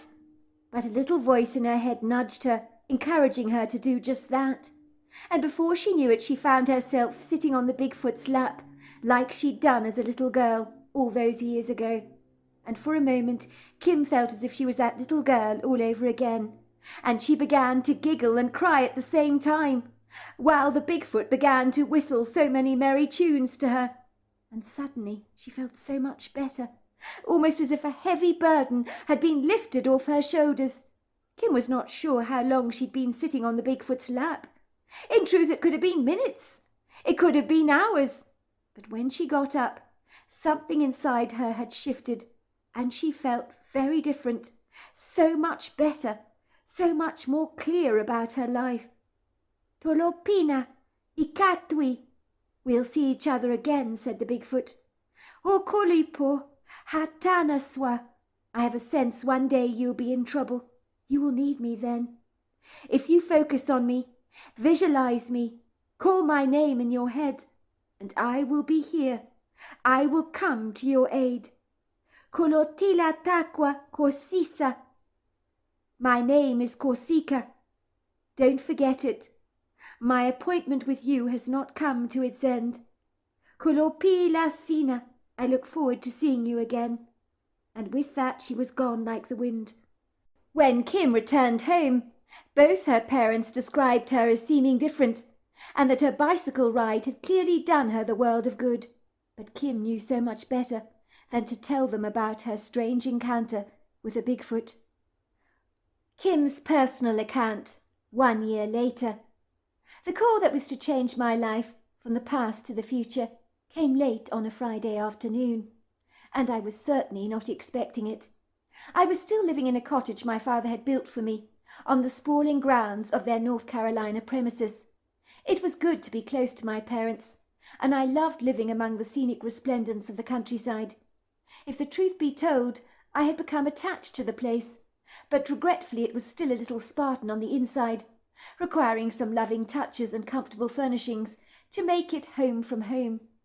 But to date I couldn't afford to furnish the cottage properly, apart from buying second-hand knickknacks at garage sales, so to speak. I did not recognize the cell phone number on my caller ID, and thought it was likely spam or some automatic voice recording telling me I needed to renew my vehicle warranty, and so I had no intention of answering it. But to my surprise, the caller had left a message, as the message icon was flashing, which was rather unusual. When I got an unknown call on my cell phone, it was rare to get a message of any kind, so I decided to listen to the recording. My breath would catch in my throat, because I was clandestinely hoping that Ethan had not found my new cell phone number, which is always a distinct possibility. Where there's a will, there is always a way. Ostensibly over the last year I'd been inundated with his phone calls, despite the fact that we were now officially divorced. I had actually needed to change my phone number to get him off my back, because he couldn't let go of our relationship, despite the fact that we were long since over. The messages were always the same, very predictable. For God's sake, Kim, why won't you forgive me?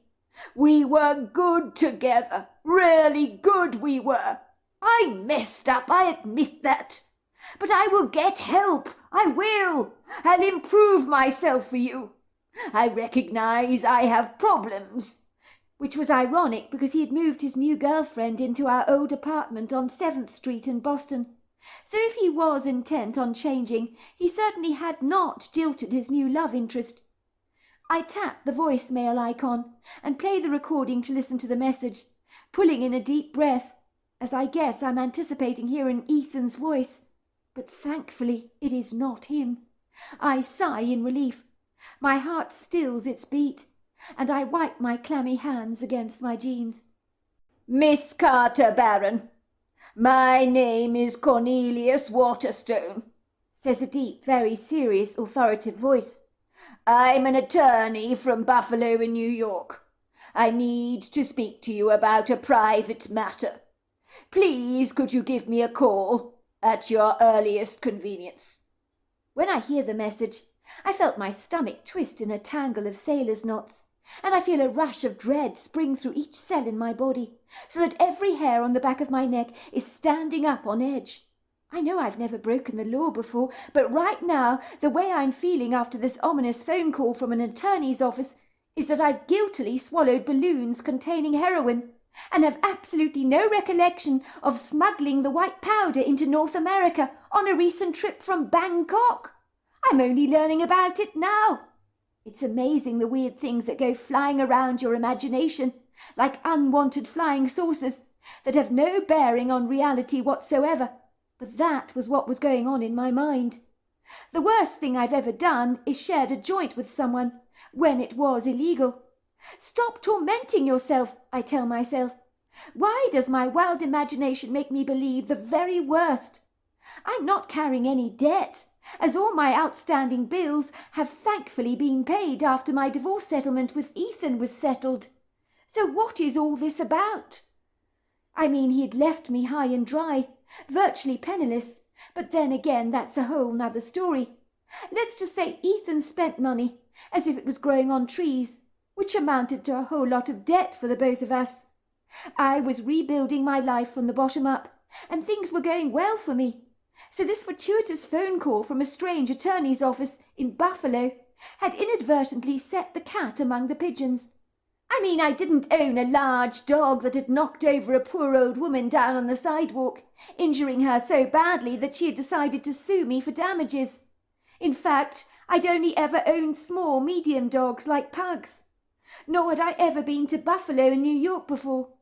I did know it was the second largest city in the state at the eastern end of Lake Erie, and at the head of the Niagara River, which boasted parks, coffee bars, restaurants and shops, and possessed an urban-suburban feel about it.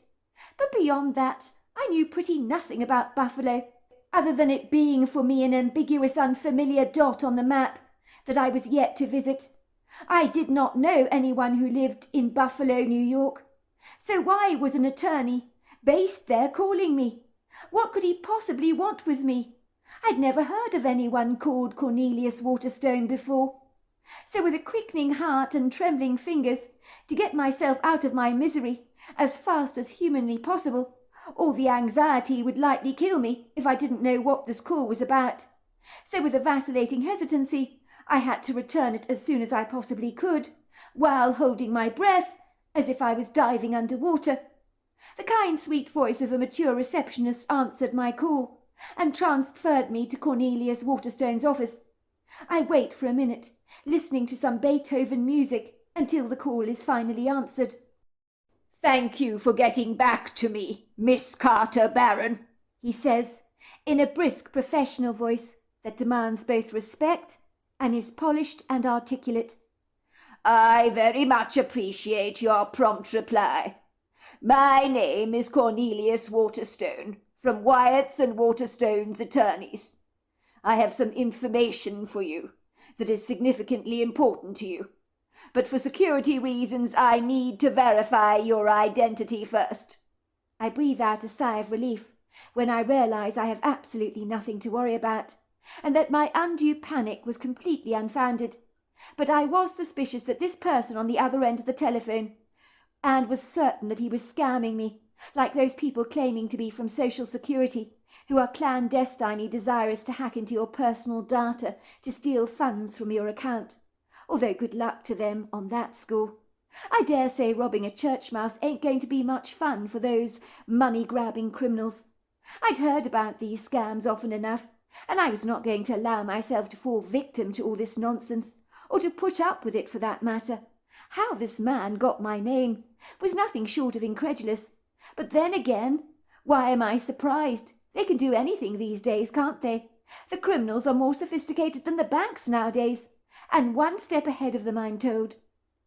Mr. Waterstone, I suppose you want my iPad password, do you, while we're at it? I said sarcastically. You people should be ashamed of yourselves. I don't know how you sleep at night, expunging money from little old ladies with your disgusting scams. I'm sorry, but I don't know how you got my details, but get lost, will you, and leave me the hell alone. I'm not interested in being exploited. Miss Carter Barron, would you please calm down? I'm not trying to embezzle your money. I'm a legitimate attorney, I assure you of that. All I need you to do for me is to confirm your physical address to me. Oh, that's rich, isn't it? Now you want to break into my cottage, is that it? Well, good luck with that. You're going to have your work cut out for you. Mr. Waterstone, or whatever your name is. The place is virtually empty, and you're going to leave empty-handed, because there is nothing to steal, in case you've got any funny ideas. I don't know where you get your names from, but let me tell you this. You haven't picked the object of your scam very wisely this time. For one, I'm not naive, and two, I don't have much money. Miss Carter Barron, I can understand your hesitancy, and I apologize profusely that we have not got around to posting you an official document from an attorney's office. Please, Miss Carter Barron, don't put the phone down on me, even though you may be tempted to do so. Your indignance is clearly apparent, but we appear to have our wires crossed. The purpose of my call is that a client of mine passed away, and you have been left an inheritance by him. The attorney's words throw me off my pedestal, and I draw in some large gulps of fresh air, with the hungriness of an oxygen-starved goldfish. An inheritance? My heart almost does a double skip. Perhaps my life is going to be a lot more rosy in the future. But can I dare to hope this is even true? I know of no one who would leave me any money, as a kind passing afterthought. Could the attorney's office have got it horribly wrong, and this is some dreadful, rather unfortunate mistake or oversight?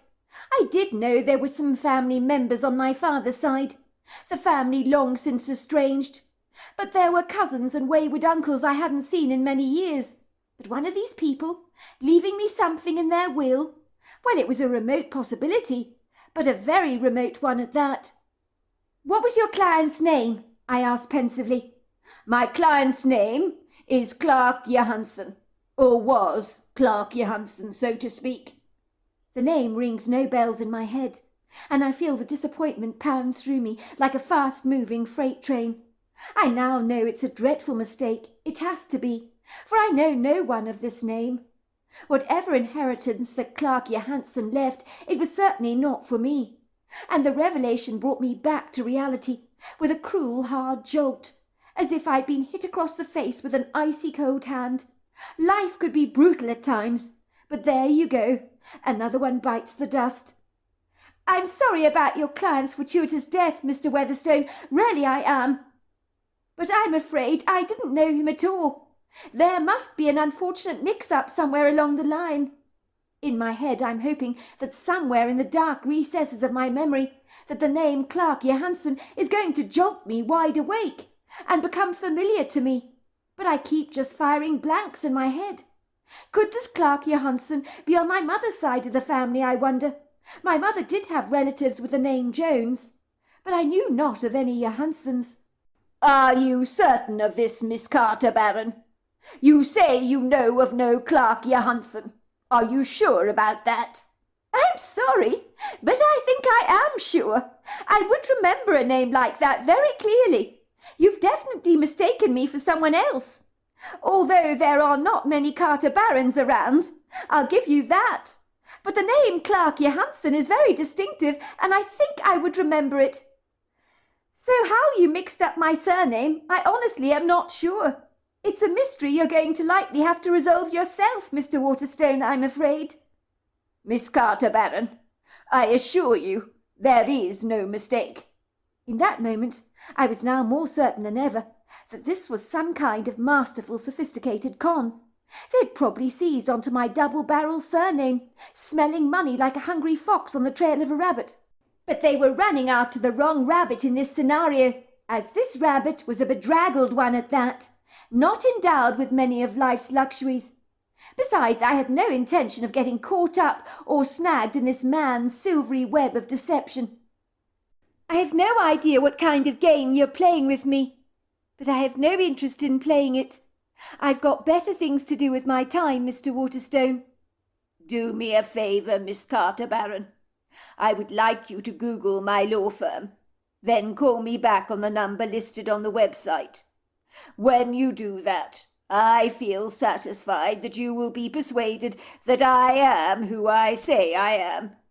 I hope it will put your mind at rest, so that you can be assured you are dealing with a legitimate attorneys, and not with someone pulling a farce on you, from Nigeria perhaps. I'm aware of all the sophisticated scams out there, Miss Carter, Baron, and I commend you for being cautious. Miss Carter, Baron, I will not be asking you to do anything that requires you personally handing over money to me in order to get a payout. That's the way most of these scams operate. Usually with a scam, Miss Carter, Baron, you have to pay money to get something back, do you not? Like paying a few $1,000s to get $1 million lottery payment. All those are red flags and stink of a scam. Fair enough, I'll humour you, Mr. Waterstone, I said, deciding what harm could it actually do, to check out this man's credentials, that he was, in fact, a legitimate attorney. It would seem Mr. Waterstone runs a boutique-sized law firm in Buffalo, New York, with trusts and estate planning as his speciality. The attorney is registered under 3 names, and it seems like Mr. Waterstone is the main player. There are pictures of the 3 partners, and I observe Mr. Waterstone in the photograph on the website. He appears to be in his early to late 40s. He looks debonair, sophisticated, wearing a smart suit, a crisp cotton shirt, and a rather dashing tie. He's a very clean-cut sort of man with a chiselled jawline, dark, sultry eyes, sallow skin that has not seen the sun in a while, and his long Irish face appears to be framed by a very neatly cut mop of thick dark hair that naturally curls around his face, giving him a rather distinguished, poetic look. What if I'm really due an inheritance, I wonder, feeling my heart flapping around my chest like a flustered pigeon. Stranger things have happened, but I'm not usually lucky in life.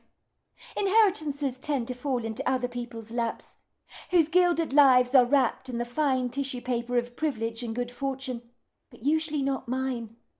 My lap has remained resolutely empty, and the only thing that has ever filled my lap are the fruits of my arduous hard work, my blood, sweat and tears, so to speak. And my freelance work has not exactly paid me well, which is why I live in an unfurnished cottage on my parents' property. I work incredibly hard for so little pay, of which the taxes stolen from me by our government are almost unforgivable, given I don't earn very much. It has often made me wonder how these government officials actually sleep at night, screwing people like me with high taxes on low wages without any discrimination whatsoever.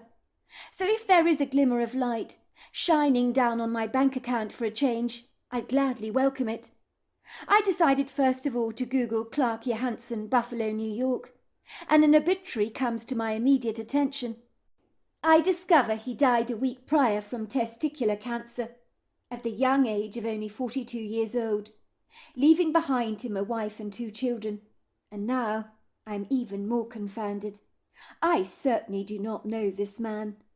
I do feel sad for him, though, his poor wife and his children, and the man dying at such a young age. I cannot help but feel aggrieved for his family's tragic loss. I lost my grandfather to cancer, and it wasn't an easy journey for any of my family. And when he died, it was hard to pull us out of our lugubrious melancholia, my mother most especially, as she was incredibly close to Pops. I will admit I felt pangs of bitter disappointment in my gut. It would have been good to get a few $1,000s in my life. It would make things so much easier for me, as I had been struggling financially and was fiercely independent, refusing to beg, borrow or steal from my parents.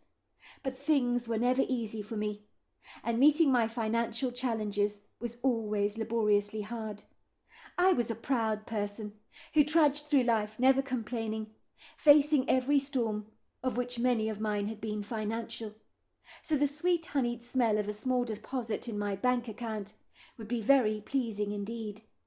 I would rather grit my teeth than ask others for financial help.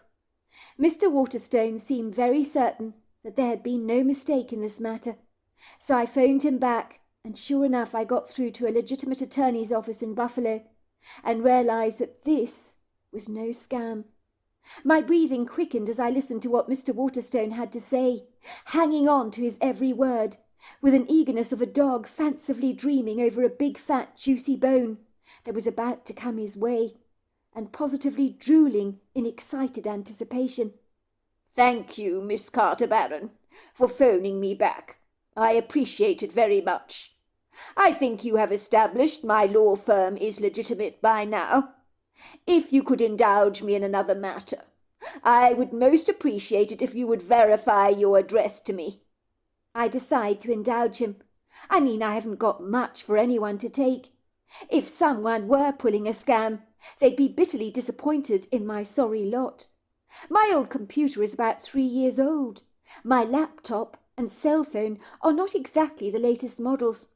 And as for my jewellery, I had a sad old engagement ring given to me by Ethan, which was an emerald.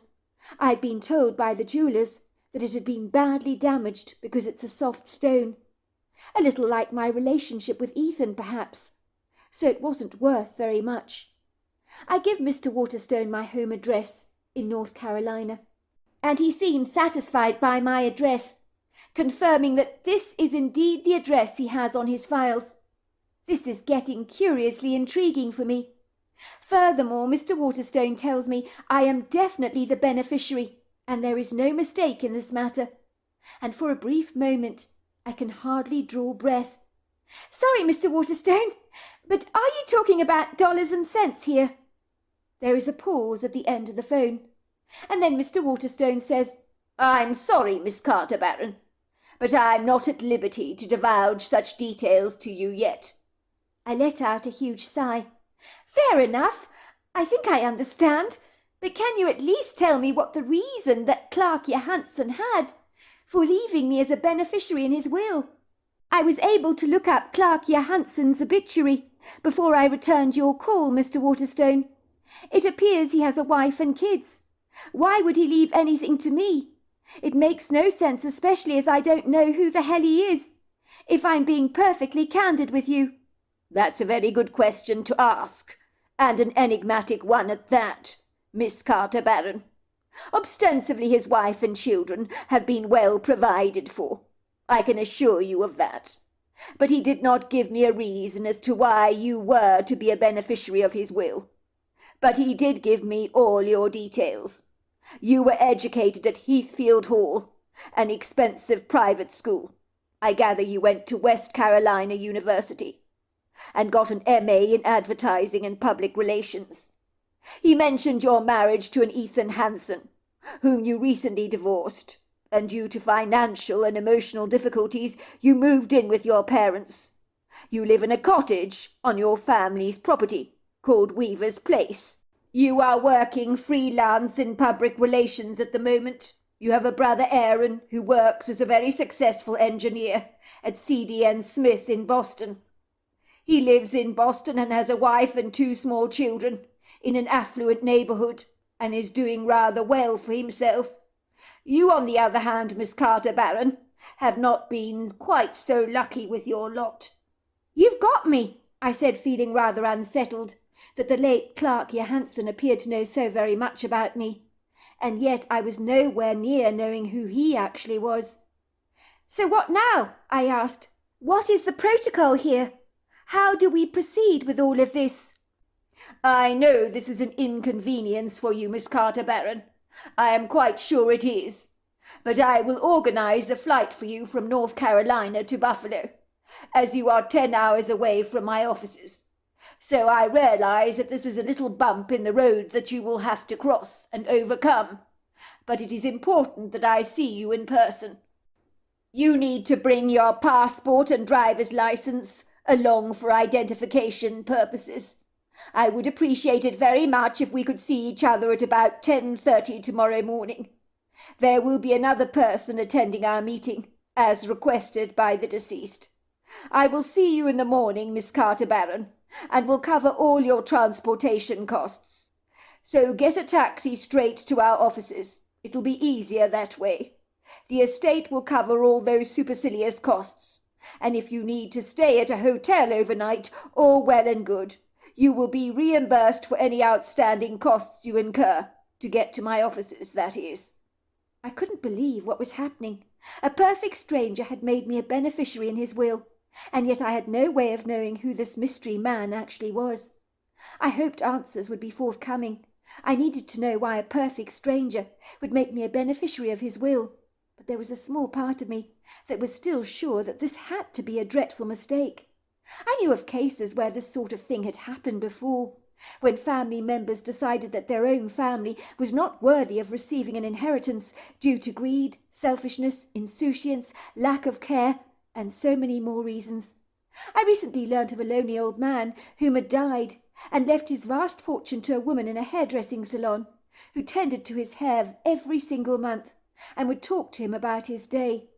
The hairdresser touched his life in ways that his family never had, and he wanted to thank her for making a profound difference to his life, and so he left her his vast fortune. I gather the old man's relatives were furious because he never left them so much as a bean, as they had never shown any care or interest in him during his lifetime, but were sniffing around the attorney's office when the will was being read, like hungry scavengers on the prowl, looking for any leftovers they could glean. I would have liked very much to have been a fly on the wall, to see their faces when they realized their family fortune was going to a local hairdresser and had bypassed them all. The attorney's office was on the 5th floor of a large glass tower block in Buffalo. I privately wondered who would be joining our meeting. Thankfully, the flight went smoothly. I arrived promptly at the attorney's office in Buffalo, at the exact time that Mr. Waterstone had requested my presence, and found myself waiting in a rather cosy-looking vintage-style reception area, where I was being curiously studied by the receptionist there, through a pair of round tortoiseshell glasses.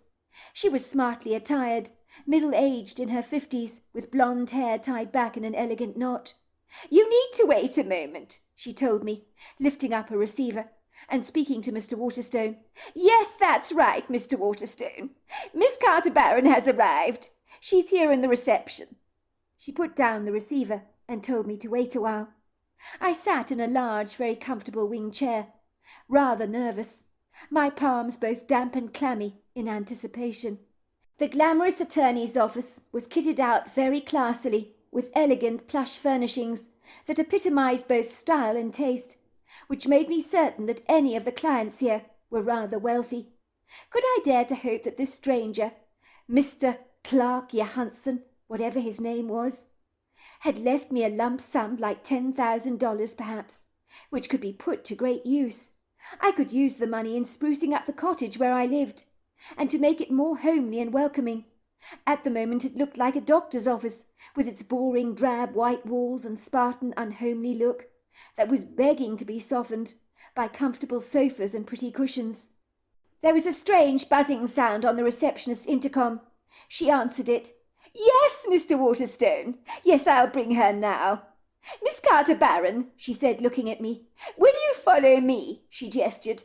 "Mr. Waterstone is ready to see you." I nodded and got to my feet, straightening out my blue and white sailor dress, which I wore with some pearls and smart-looking shoes. The receptionist smiled at me warmly. "Follow me. It's the second door to the right." I followed the receptionist down a light and airy, elegant passageway that was luxuriously appointed with plushy, stylized designer carpets, with walls superbly adorned with beautiful, expensive Monet-style watercolors. Finally, the receptionist tapped on a stunning carved oakwood door. "Come in," came a voice. I pushed open the door and the receptionist nodded and glided away. Mr. Waterstone stood up behind his desk with a warm, friendly smile on his face and an outstretched hand. He took my hand in his and gave it a firm handshake. He gave me a discreet once-over. "Thank you for coming, Miss Carter, Baron. I hope coming all the way to Buffalo was not too much of an inconvenience for you, and that your trip was pleasantly comfortable." Mr. Waterstone beckoned for me to take a seat on a very nifty-looking leather chair. I gratefully sat down, my legs wobbling beneath me. I felt a teeny-weensy bit intimidated by my posh environment. Thank you. The trip was fine, thank you very much." "Good," he says, opening a file and producing a very expensive fountain pen out of his jacket pocket, which he aligned neatly next to the folder. "Do you mind sharing your ID with me now?" he asked. I opened up my purse and extracted my driver's license for him and my passport, which I slid across the table towards him. He studied my identification carefully. Then he looked up at my face and returned my documents. "I thought you said there would be 3 of us at this appointment, Mr. Waterstone," I said. Didn't you say someone would be joining us?" "Yes, there will be 3 of us," said Mr. Waterstone. "I thought a few brief words with you might be in order, as Mrs. Poppy Johansson, CJ's mother, will be joining us in any moment." When I heard the name CJ, a memory flooded back into my head about a weekend I spent in Boston with a man called CJ, who had told me he was married to a crocodile and had only stayed in his miserable marriage with his wife because of his children. Could this be the CJ that the attorney was talking about? But this man had passed through my life like a grand merchant ship, never docking in my harbour for very long. But the magical weekend we'd spent together was so memorable. If this was the right CJ, why would he have left me an inheritance? It certainly made no sense at all. "You mean the client's mother is going to be attending our meeting?" I asked, my mouth dropping open in astonishment. "That's right, Miss Carter, Baron. This is not the reading of the will. That took place after the funeral. This is about a trust set up by CJ's grandfather, inherited by CJ." I knew that a trust was something rich people had, so it certainly got my ears wagging. But as he went on and on about the trust, I didn't have a clue what on earth he meant. But I nodded in all the right places to look as if every word he was saying made perfect sense to me. I didn't want to come across as completely stupid. "Before we start, and before I ask Mrs. Johansson to join us, have you had a chance to reflect over our discussion we had on the phone call? Maybe you recall meeting Mr. Clark Johansson at some point. Maybe it skipped your memory." I flushed a red colour, and then stammered a little awkwardly on my words. "When you said CJ, I remembered a meeting with a CJ in Boston once. He performed the Heinrich manoeuvre on me, because I had a sausage stuck in the back of my throat." If Mr. Waterstone was shocked by my revelations, he gave nothing away, and managed to keep a stone face. "After that near catastrophe in the breakfast room at the hotel, we got together, you see. Well, I spent a romantic, rather passionate weekend with CJ. We had a great time together, but we agreed that this was it. We would both have liked things to be different, but he was a lot older than me, you see, and he did have a wife and 2 children. He told me he was so miserable in his marriage, but he could never divorce his wife because of the children. We parted company on very good terms. He took down my details, but I didn't ever hear from him again, and I didn't expect to. He'd made that clear." Mr. Waterstone opened his cell phone and flicked through some photographs. He showed me a group of people in a picture. "Do you by any chance recognize any of these people in this photograph?" I nodded. Yes, that is CJ," I said, pointing to a debonair-looking man in the photograph. "That's the man I met at the hotel. But I assure you, Mr. Waterstone, I never did see him again." "Well, you must have made quite an impression on him, Miss Carter, Baron, for he has made you a beneficiary of his trust. But I am satisfied that your little rendezvous with him meant enough to him to leave you as a beneficiary.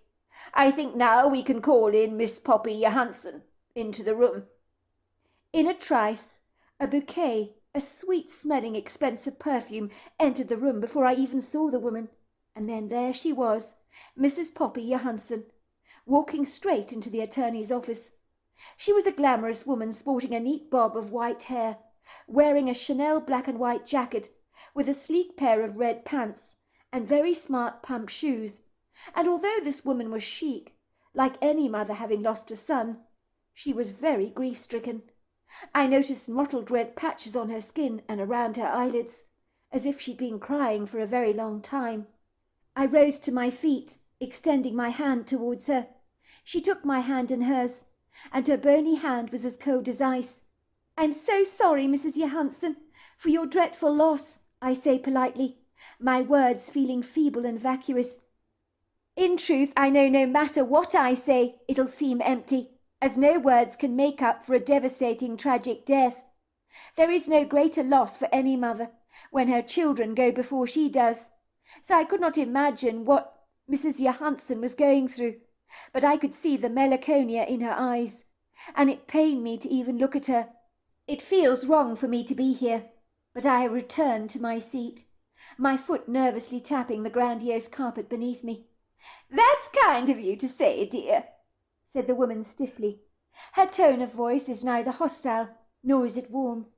She raises a hand to Mr. Waterstone. "I don't mean to hurry you, Mr. Waterstone, I really don't. But if you can make this as quick and as painless as possible, I would be very grateful. As you can appreciate, anything associated with the death of my son grieves my heart so dreadfully," she says, reaching into her purse to retrieve a tissue, where she begins dabbing her eyes. "All these last wills, testaments, and everything else are so final, so official. I just hate it all. I really do." Mr. Waterstone simply smiled limply at Mrs. Johansen. "Your son wanted you to be present, Mrs. Johansen, to see where things stand, so to speak. I'm sorry if this displeases you, but I assure you I will not be very long.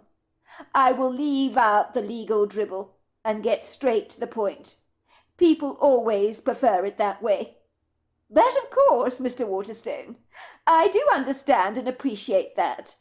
But please proceed." Mr. Waterstone began to open a pile of legal documents. He skimmed the first page of the folder carefully, looking directly at me through dark eyes. "I'm going to get straight to the point, Miss Carter Baron. Mr. Clark Johansen left you a $3.5 million trust fund, which you can pass on to your own children, if you have any. Failing that, the trust will go straight back to the children in his own family, the Johansen family. Once you are deceased, that is. CJ was adamant that you were the beneficiary of his trust. He wanted his mother here to learn about his wishes. He said that you would understand, Mrs. Johansen." $3.5 million, I say, my mouth dropping open in astonishment. "This is a life-changing amount of money, Mr. Waterstone. But what about CJ's wife? What about his children? Weren't they expecting to receive this trust?" To my amazement, there's a flicker of a smile on Mrs. Poppy Johansen's face, as if some way learning about a trust being handed over to me brought her great pleasure and satisfaction. But shouldn't she be aggrieved with me for potentially stealing away a lump sum from her grandchildren's inheritance? "You must have meant an awful lot to CJ," she said, grabbing my hand tightly and giving it a squeeze. "Don't you worry about Tanya, my daughter-in-law. That woman made my son's life dreadfully miserable. I am so glad you brought a touch of something beautiful to his life. I take it you had an affair with my son." "Well, it's not exactly like that," I said. "My dear," said Mrs. Johansen, "you don't have to explain anything to me. I may be old, but I'm not dumb. If CJ grabbed a little happiness from time spent with you, then I'm very happy that you brought a little joy into his life. If I were you, my dear, I'd take the money and run. But you need to be very careful of Tonya, his wife. She won't take this news very kindly." She pushed a business card into my hand. "Call me if you have any problems with Tonya. Now, if you don't mind, I need to be off." And then in a cloud of perfume like a ghost, she seemed to just vanish from the offices. As I was exiting the building and making my way to the coffee shop on the ground floor, My legs were crumbling beneath me with the shock of realizing I was $3.5 million richer. This is me we're talking about. Little old me that had worked so hard all my life for so little return, and suddenly the horizon of my life had changed, as if the black clouds had suddenly dissipated, and I was melting into a golden sunrise. After my life-changing meeting in the attorney's office, I quickly made my way towards the coffee shop. I stood behind a few people, waiting to order from the barista. All of a sudden, a forceful, well-manicured hand pulled me by the scruff of the collar of my blue sailor dress, like a mother cat might pick up her kittens by the scruff of the neck. And I turned around abruptly to find myself staring at an enraged-looking woman. And let me tell you, if looks could kill, she was wearing that look. I don't think I've ever seen someone quite so formidable before. I was actually scared of this woman. She glared at me defiantly with a murderous expression on her face. She was in her 40s and was wearing a well-cut pair of jeans, a skinny belt, some fancy-looking expensive crocodile boots, and a silky shirt, along with a cluster of Tiffany pearls around her neck and matching earrings. She was remarkably well-groomed and high maintenance, of course. "Are you Kim Carter Barron?" she asked me. I nodded. "Yes." "I thought as much," she said, viciously scrutinizing me through hard, cold brown eyes, as if she was looking at some dog turd on the sidewalk. She wrinkled up her nose in disgust and then slapped me across the face with her hand. I was so shocked I almost fell backwards. Someone who was standing in the queue behind me helped me steady myself. "You are a whore," said Tonya to me in disgust. "Nothing but a filthy, dirty little whore. Look at you, pathetic, trying to get your grubby hands on my husband's trust fund. I could have picked you up from a line-up anywhere. You're nothing but a low-life trollop. And you get off, do you? Fraternizing with other people's husbands. Make a business out of it, do you? You better bloody give me that trust fund, my girl, or you're going to find yourself in big trouble with me, because it doesn't belong to you. I'll stop at nothing to get it back from you." She grabbed me violently, shaking me hard.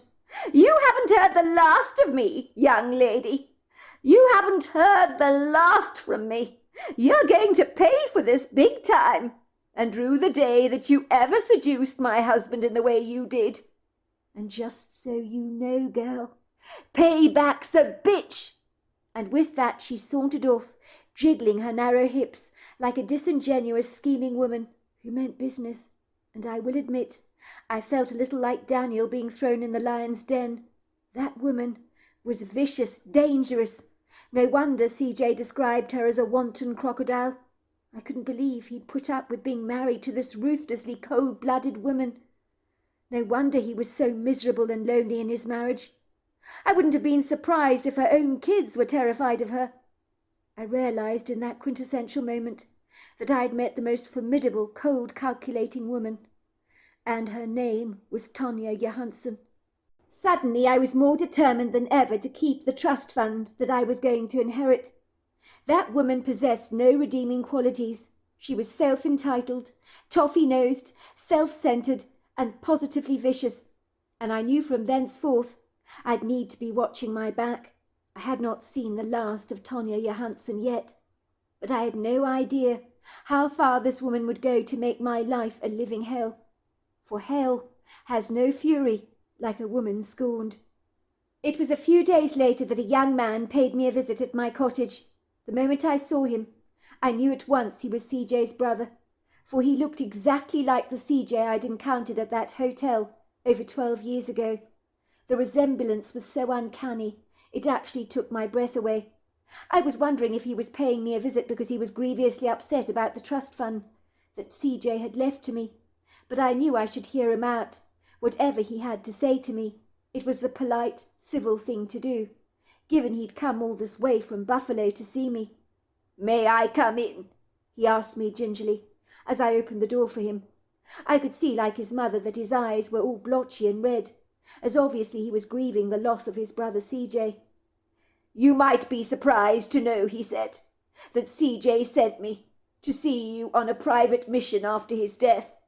I promised I would fulfill his wishes, so here I am," he said bashfully. "CJ wanted me to ensure that you would accept the trust fund that he left for you. He had his reasons more than just the lovely weekend he spent with you in Boston, all those years ago, for making you the beneficiary of this trust. This is the very reason he impressed upon me to visit you, as I am sure you have lots of questions for me." "CJ wanted you to pay me a visit after he died?" I asked, looking at his brother nonplussed. I was intrigued in what he had to say, and hopeful that he might shed more light on why his brother had made me beneficiary of his trust fund. I invited the young man, who was possibly about 3 or 4 years older than I was, into the cottage. I was struck by how handsome he was. He was obviously a lot younger than CJ. I was rather self-conscious by how uninviting my little cottage was, with walls that were blank, and there was only a scattering of furnishings around. I did fortunately have one comfortable couch in the far corner of the room that overlooked a grove of trees, and CJ's brother looked suitably impressed by the beguiling views from the cottage windows. "You live in a very prepossessing part of the world, Miss Carter Barron." "Please don't call me that. Call me Kim." "I take it, Kim, your parents live in the big farmhouse on this property. Huckleberry Farmhouse, I notice it's called. I understand why you enjoy living here." "It's quite remarkable. You look a lot like your late brother. I can see it in the eyes and in the shape of the chin. You're almost a carbon copy of CJ when I met him in the hotel 12 years ago. It's quite uncanny, really. You're obviously a lot younger than he is." "Thanks," said the young man. "My name is James. I'm CJ's young brother. There's a 9.5 age difference between us, believe it or not. But despite the age gap, we were very close, especially during the course of his insufferable illness, when he confided in me a lot. Me and CJ, we're a lot alike, really." "I'm so sorry for your loss. Really I am. It can't be easy to lose someone you love from cancer," I said diplomatically. "Would you like a drink? I do have some wine in the fridge that I haven't opened yet. It's a South African wine, I believe.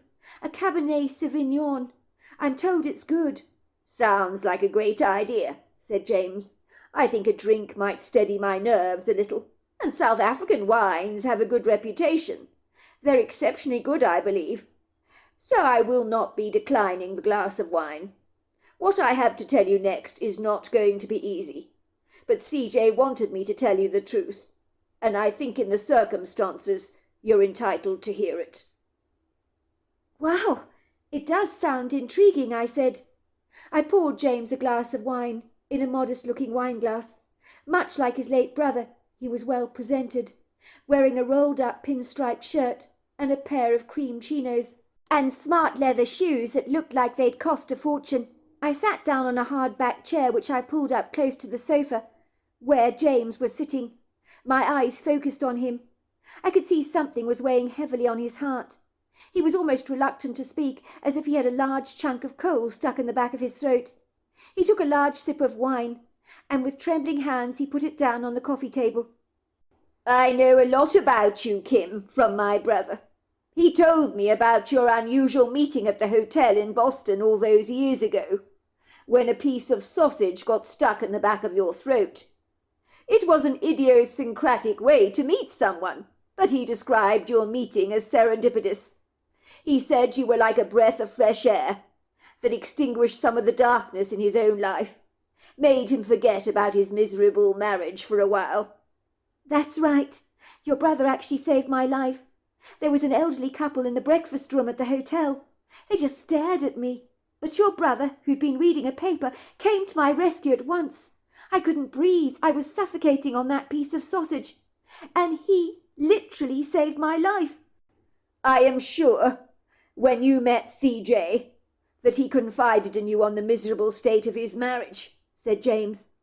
"The woman that he was married to for all those years is a shark, not to put too fine a point on it. He had not been happy in his marriage for many years, but he remained in a loveless marriage for the sake of his children. He loved his children dearly. My mother told him, as did I, to get a divorce from Tonya, but he refused to listen. CJ was always about doing the right thing. I met Tanya, I said, when I was leaving the attorney's office. She was at the coffee shop. She approached me and threatened me. She learnt that I was the recipient of CJ's trust fund. She called me a whore and said I hadn't heard the last from her yet. I think she meant it. She was scary. James sighed. Tonya is a piece of work, I'm afraid. She's been left well provided for, I assure you. Her children have inherited a lot of money, and they will be getting trust funds from their grandmother.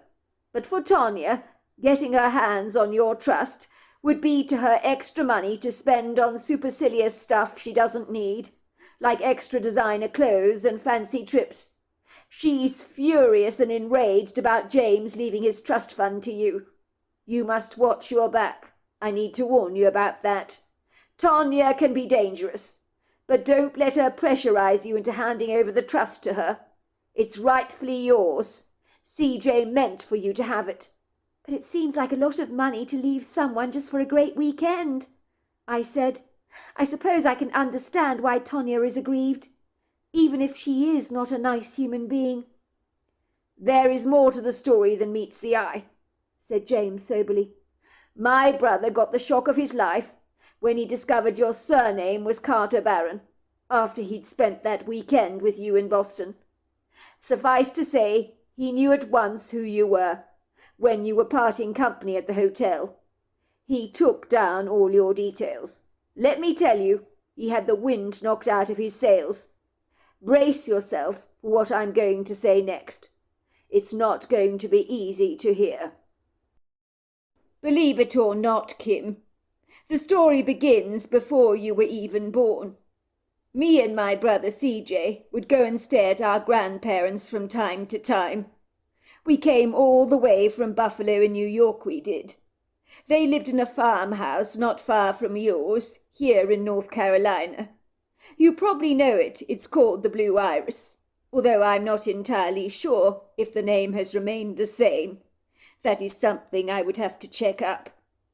I was barely out of nappies at the time, but CJ was on the threshold of becoming a teenager, a couple of years away, I suspect.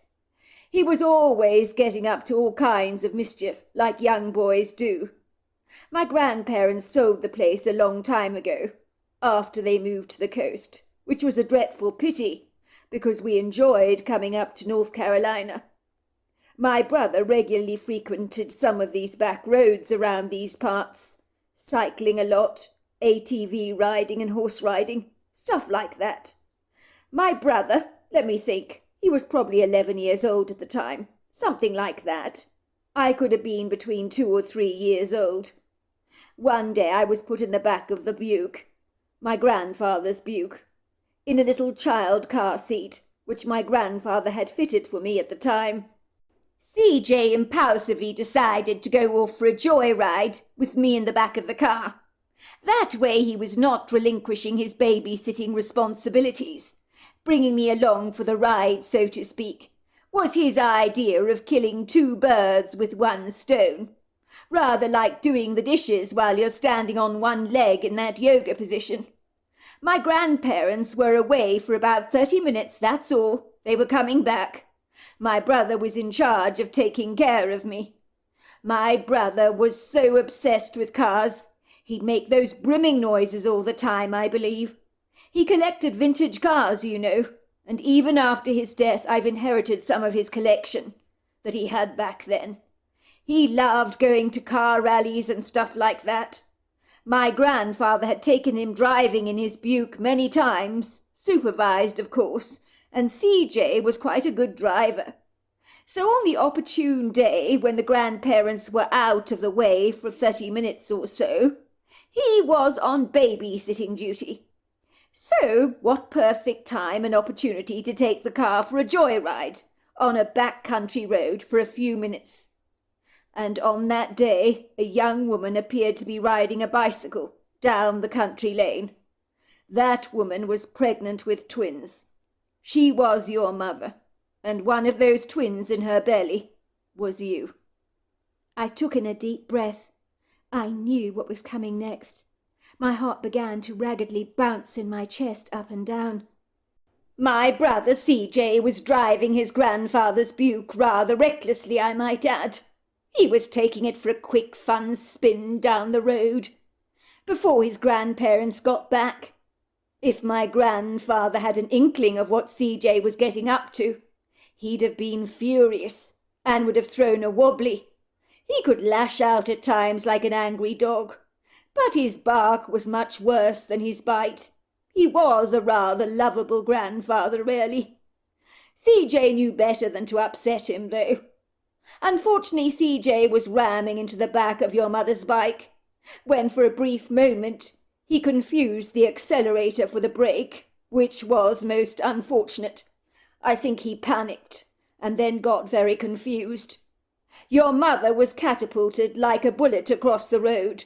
He never saw her, as he had been driving a little bit too fast, and when he realized that she was there, that was when he confused the brake for the accelerator. So he quickly parked his car, well, our grandfather's car, and ran over to your mother, his face as white as a ghost, his heart pounding a dime to a dozen. He ran over to your mother and was relieved to see that your mother was alive, and then he drove straight to a phone box to make an anonymous call to 911, exclaiming that there was an injured woman who had fallen off her bicycle on the road. But he refused to give details, only the location of where the injured woman could be found. He didn't want to get into trouble. There was a newspaper article about the event a few days later, saying that a joyrider had knocked down a pregnant woman, whose surname was, of course, Carter Barron, and subsequently she had sustained some bruising, a fractured ankle, and miscarried one of her twins she was carrying. The other twin, which clearly was you, was thankfully unharmed. My brother CJ had to live with the guilt that one of those twins would grow up without their sibling because of what he had done. And he was haunted by this event every single day of his life, a secret he took to the grave and shared only with me. Even my mother does not know about this event. By all accounts, he was lucky because my grandfather's Buick was unscratched, so they never guessed for a moment what he'd done. He was young, terrified of getting into trouble, so he kept what he'd done all to himself, and it ate him up with guilt, it did. When he realized that you were the surviving twin that he met at the hotel in Boston, against all the odds, he could hardly believe it. He was in shock. He knew he wanted to make some kind of compensation for what he'd done. When he discovered he was dying, leaving you the trust was his way of saying sorry. Sorry that you had been deprived of growing up without your twin. For the record, CJ never forgave himself for what he did, and he wanted to express to you how sorry he was. Really, really sorry. His only excuse was he was frightened and very young, that he'd been haunted by this event all his life. Some might think that I would scream, shout, become overreactive and upset. But I listened to CJ's brother James and tried to put myself in an 11-year-old boy's shoes. And I knew what CJ had done was wrong, taking a car for a joyride and accidentally knocking someone off their bike. I knew my mother had grieved the miscarriage a long time ago. A little boy who had been my non-identical twin brother had not been born as a result. Sometimes I even forgot that I was a twin. But hearing this startling story reminded me of my mother's loss. My mother had lost a child, while an 11-year-old boy was haunted for the rest of his life for knocking a woman over on a bicycle while joyriding in his grandfather's Buick. And then he got married to a miserable woman who'd made his life a living hell, and now he had died young from cancer. I couldn't help wondering if the cancer was brought on by all the guilt he'd been harbouring for all those years, so he died prematurely as a result. How could I be angry with him, given he was so young at the time, and we all make mistakes? He'd been paying a life sentence of living with the guilt. Was that not punishment enough? Besides, I had met CJ at that hotel, and I knew what a remarkably good person he was. And good people, they make mistakes just like anybody else does. Say something, said James, looking at me through narrowing eyes. Your silence is creeping me out. Well, I don't know what to say, do I? Only that it happened. It's extraordinary that I met CJ in the circumstances at the hotel. What are the odds about that? My father always had a saying, you know. Don't cry over spilt milk because you can't unspill what is spilt. Yes, I'm sad I lost a twin. And my mother is sad that she lost a baby and she miscarried. But I'm also sad for CJ, carrying all that guilt for all those years, because your brother, he was a good man. You must remember CJ saved my life in that hotel in Boston.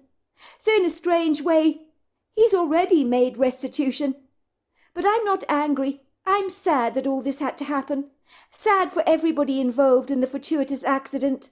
But that's what it was. An accident. How can I get mad over an accident? It is what it is. And now CJ is tragically gone. We need to let it all go. I will not be telling my mother about this. It would only be unearthing unnecessary wounds. And besides, she came to terms with what happened a long time ago. I can't believe you're taking this so well, Kim. I thought you'd be beating me with a baseball bat, telling me to get the hell out of here. And in the circumstances, I would not blame you. I shrugged my shoulders. What is there to be angry about? Your brother did the right thing. He called the emergency services, did he not? He got my mother the emergency help she needed at the time, which I think says a lot about his character as an 11-year-old boy. You have to admit my mother is alive and well. It was an accident, and dare I say, accidents are just part of life. I agree with you, said James, taking me into his arms, into a large friendly hug. Now I hope you can understand why my brother CJ wanted you to have the trust fund. But as I was saying to you, you need to be on your guard against Tonya, because she's absolutely livid that you've inherited the trust fund, and will stop at nothing to intimidate you, so that you agree to hand over the fund to her. But do not be bullied by her. My brother bequeathed the money to you.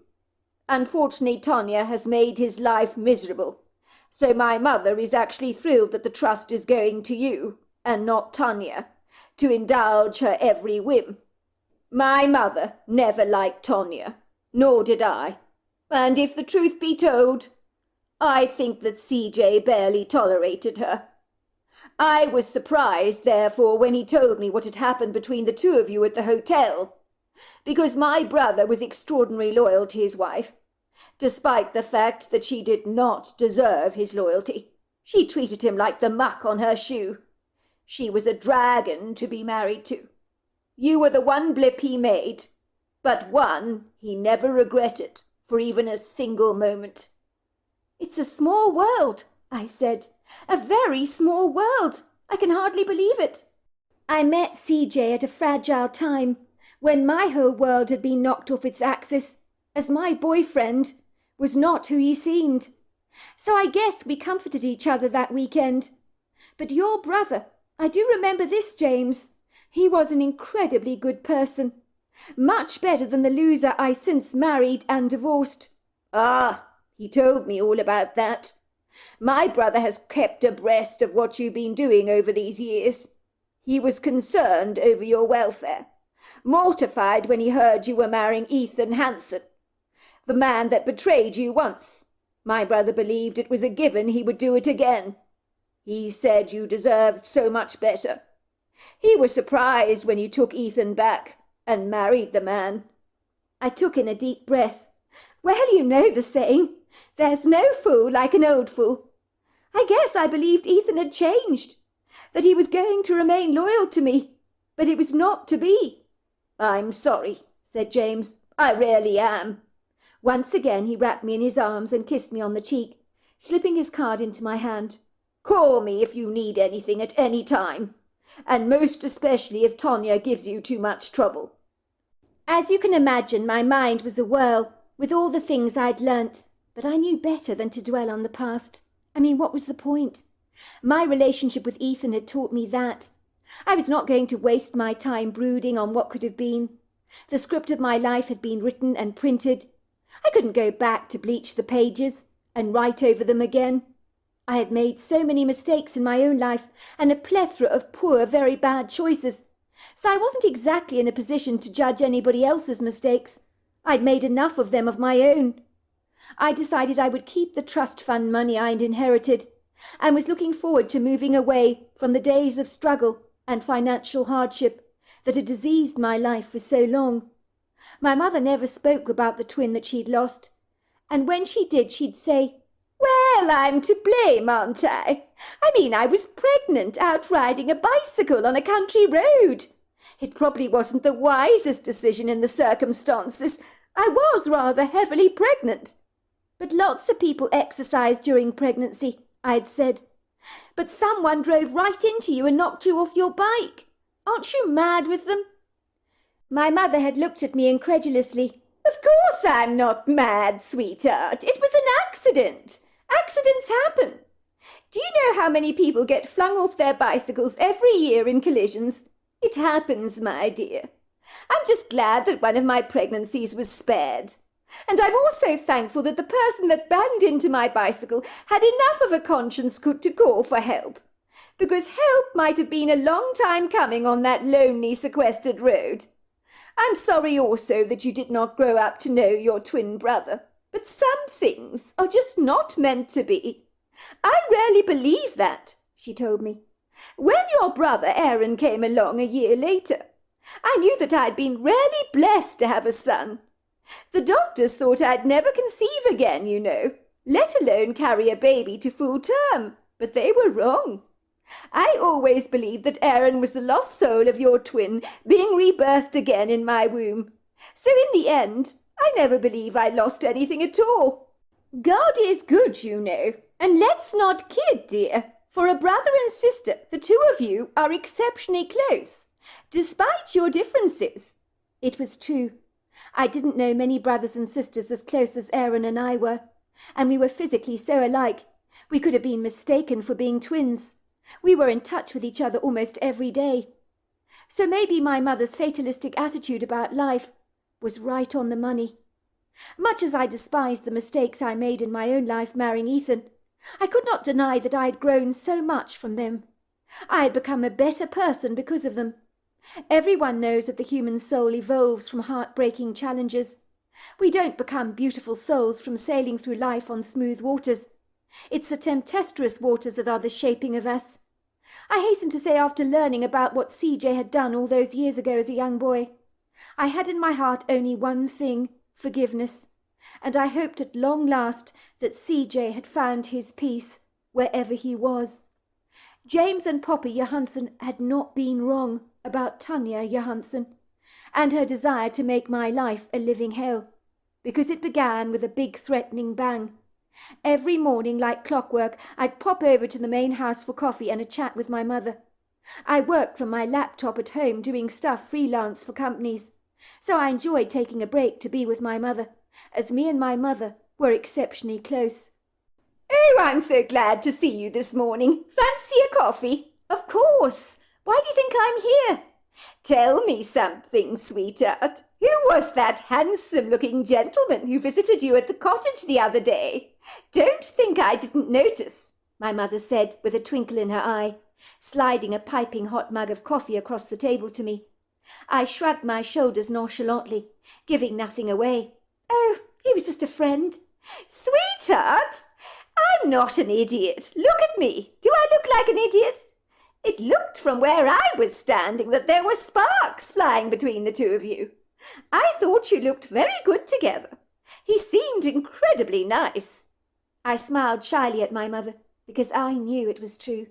There had been sparks flying between me and James Johansson, but until now I had not been prepared to admit my feelings for this unlikely stranger.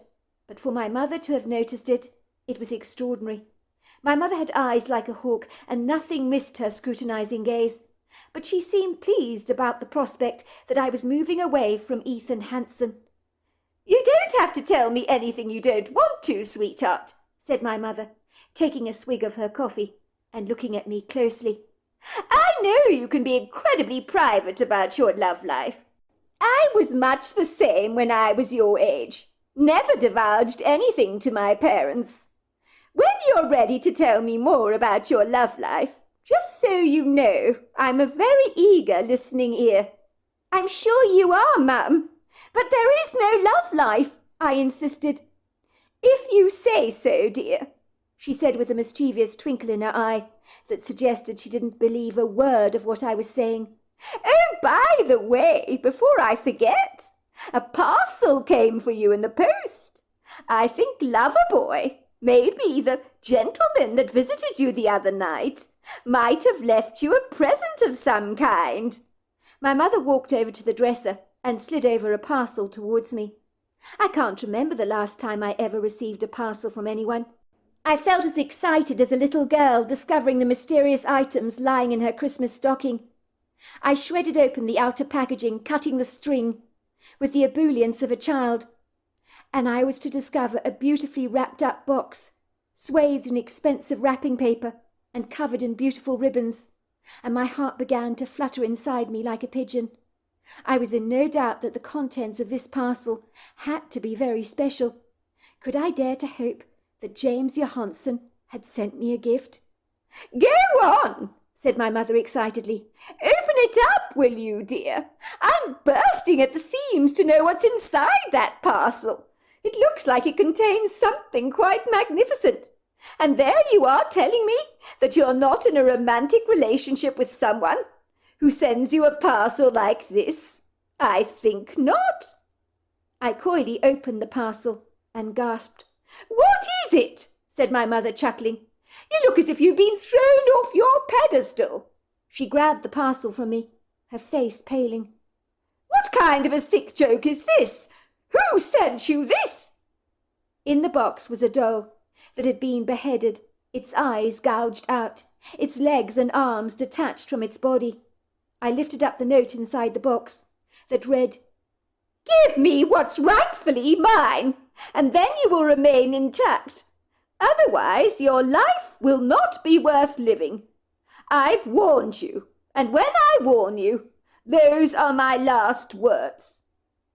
I did not let my mother see the note, but clandestinely slipped it in my pocket so that she couldn't see it.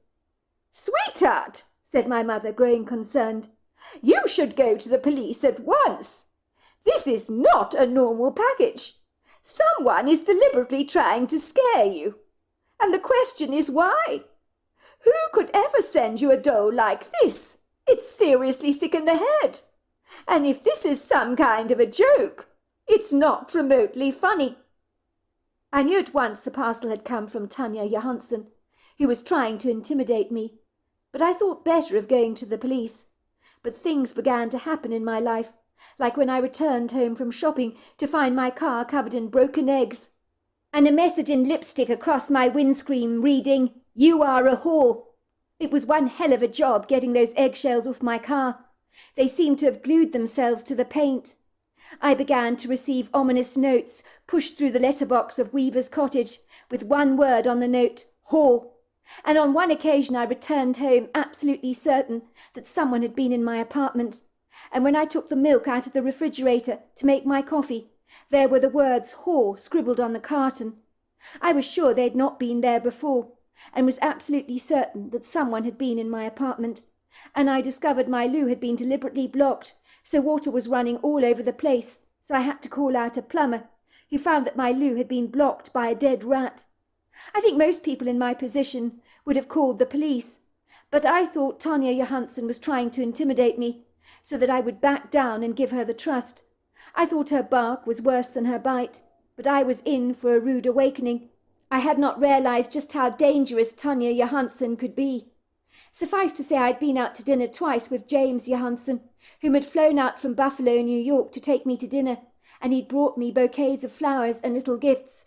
We had decided to take our relationship slowly, neither of us expecting to feel the way we did about each other. "I don't understand what's going on between us, Kim. I never expected to feel this way about you, but I cannot ignore how I feel. I can't stop thinking about you. and no woman I have met has made me feel like this.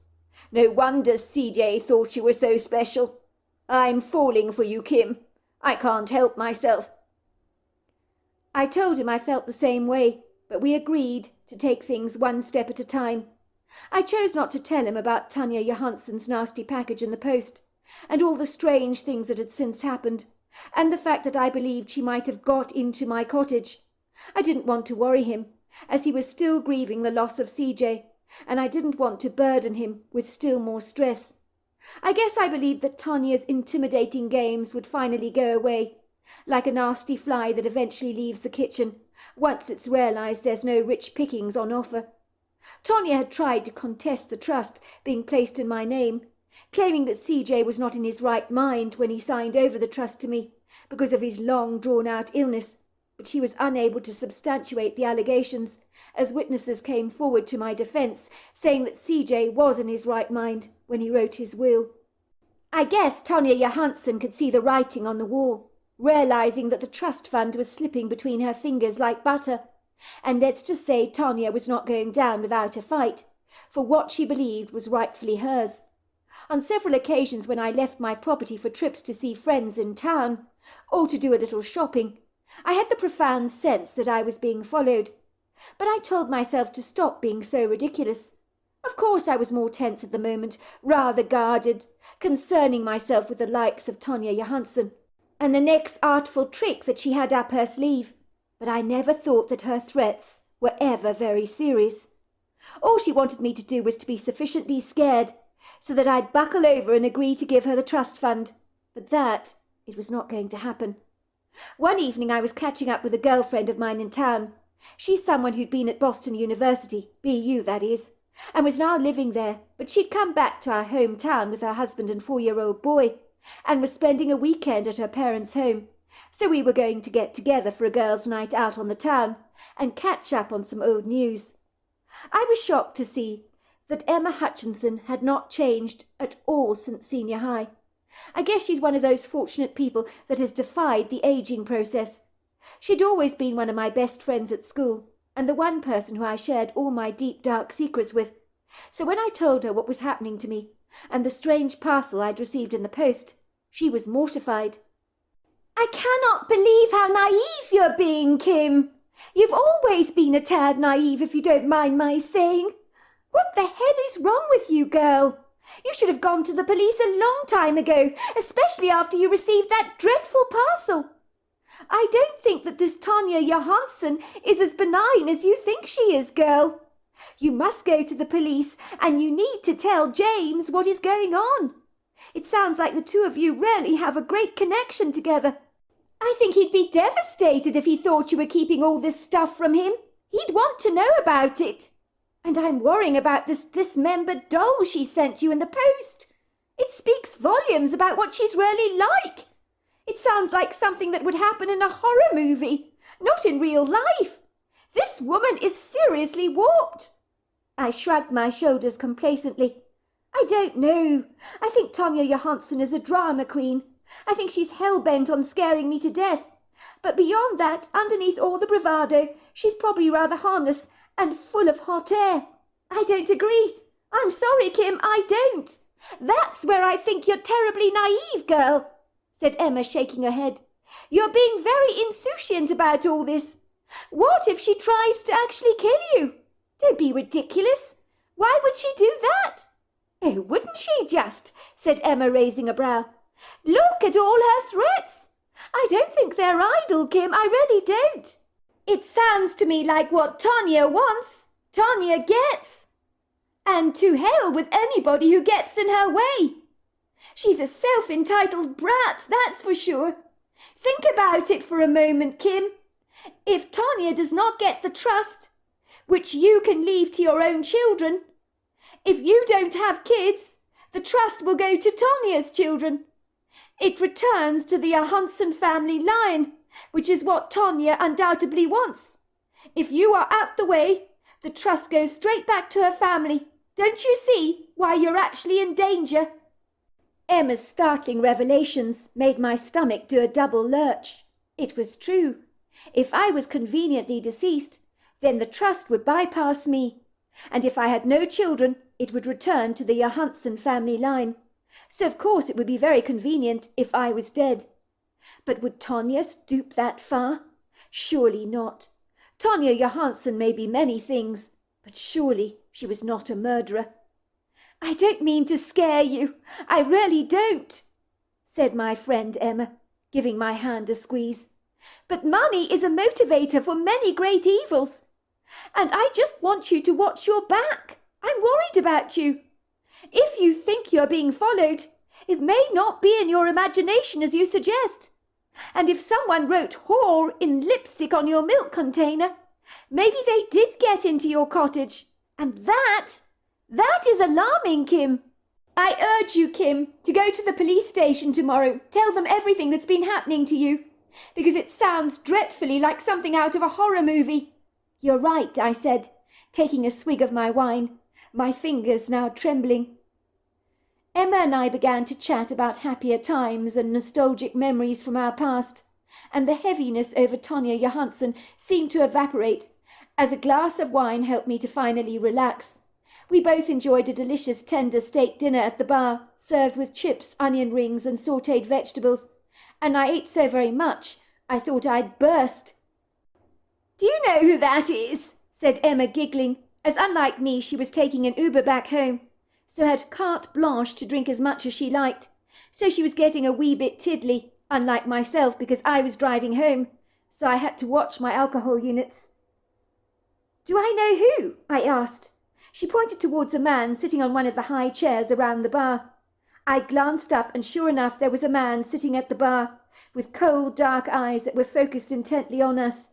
He was wearing a hoodie and a pair of black jeans with rubber shoes, and there was a nasty scar across his cheek, as if he'd had a big scratch from a family cat. Only this was not a superficial scar. There was something about him that turned my blood icy cold. He stared at us, lifted up his beer as if to say cheers, and then turned away from us to resume a conversation with the man sitting next to him. Creep, I said to Emma. He gives me the chills. It must have been about 10 to 12 or thereabouts when Emma and I left the bar. I was sober but more relaxed after a glass of wine, and Emma was significantly bladdered by now. She was finding everything hilariously funny. It's so good to see you, Emma. I've missed you so much, so much. And don't forget what I was telling you. Don't forget what I was telling you. What was I telling you again? Oh, yes, the police. The police. You mustn't forget the police. Tomorrow, yes, tomorrow the police. No, I won't forget the police. I won't, I promise you. You promise? You promise you're going to do what I say, because you are in danger. You are in danger. Grave, grave danger. Didn't I say that? Yes, you did. I will phone the police, I promise you. I'll go and see them tomorrow. Good. It's so good to see you. So good to see you. I had missed her as well. We hugged, and I waited for her to get safely into her Uber before I found my way back to my car that was parked at the rear of the bar. I climbed into the SUV. I knew the journey home would be venturing down some of those sequestered country roads at the dead of night, and while I didn't enjoy driving at night like most people, coming to town to meet Emma had been worth my while, and I knew the drive home wouldn't be too bad if I overcame my fear of the dark. I listened to some light-hearted music on the radio as my car weaved its way down the country roads. I was tapping my steering wheel in time to the music and focusing on the road ahead.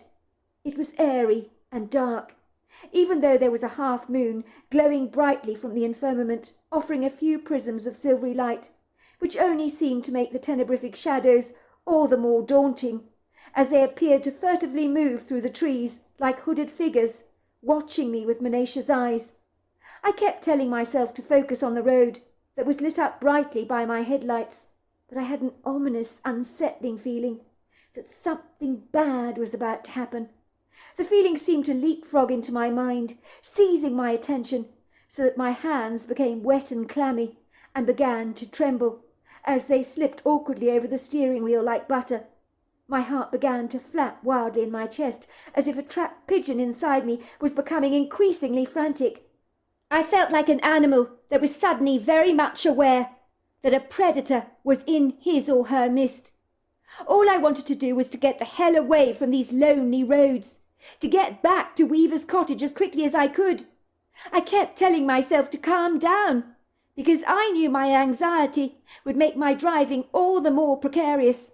I had in mind to call my father to meet up with me on this road, so I would feel a little safer. But I told myself to stop being so ridiculous, to get a grip. It was a warm night, but it felt stiflingly hot and claustrophobic in the car as my anxiety increased. And then out of nowhere, a large truck came barreling down the road at one hell of a speed that I never saw coming, as if it hadn't even seen my SUV on the road. My first thought was that the person that was behind the wheel of this truck was seriously drunk and half-cut, and was not looking the hell where they were going, and if I didn't get out of this driver's way, he'd likely go crashing into me.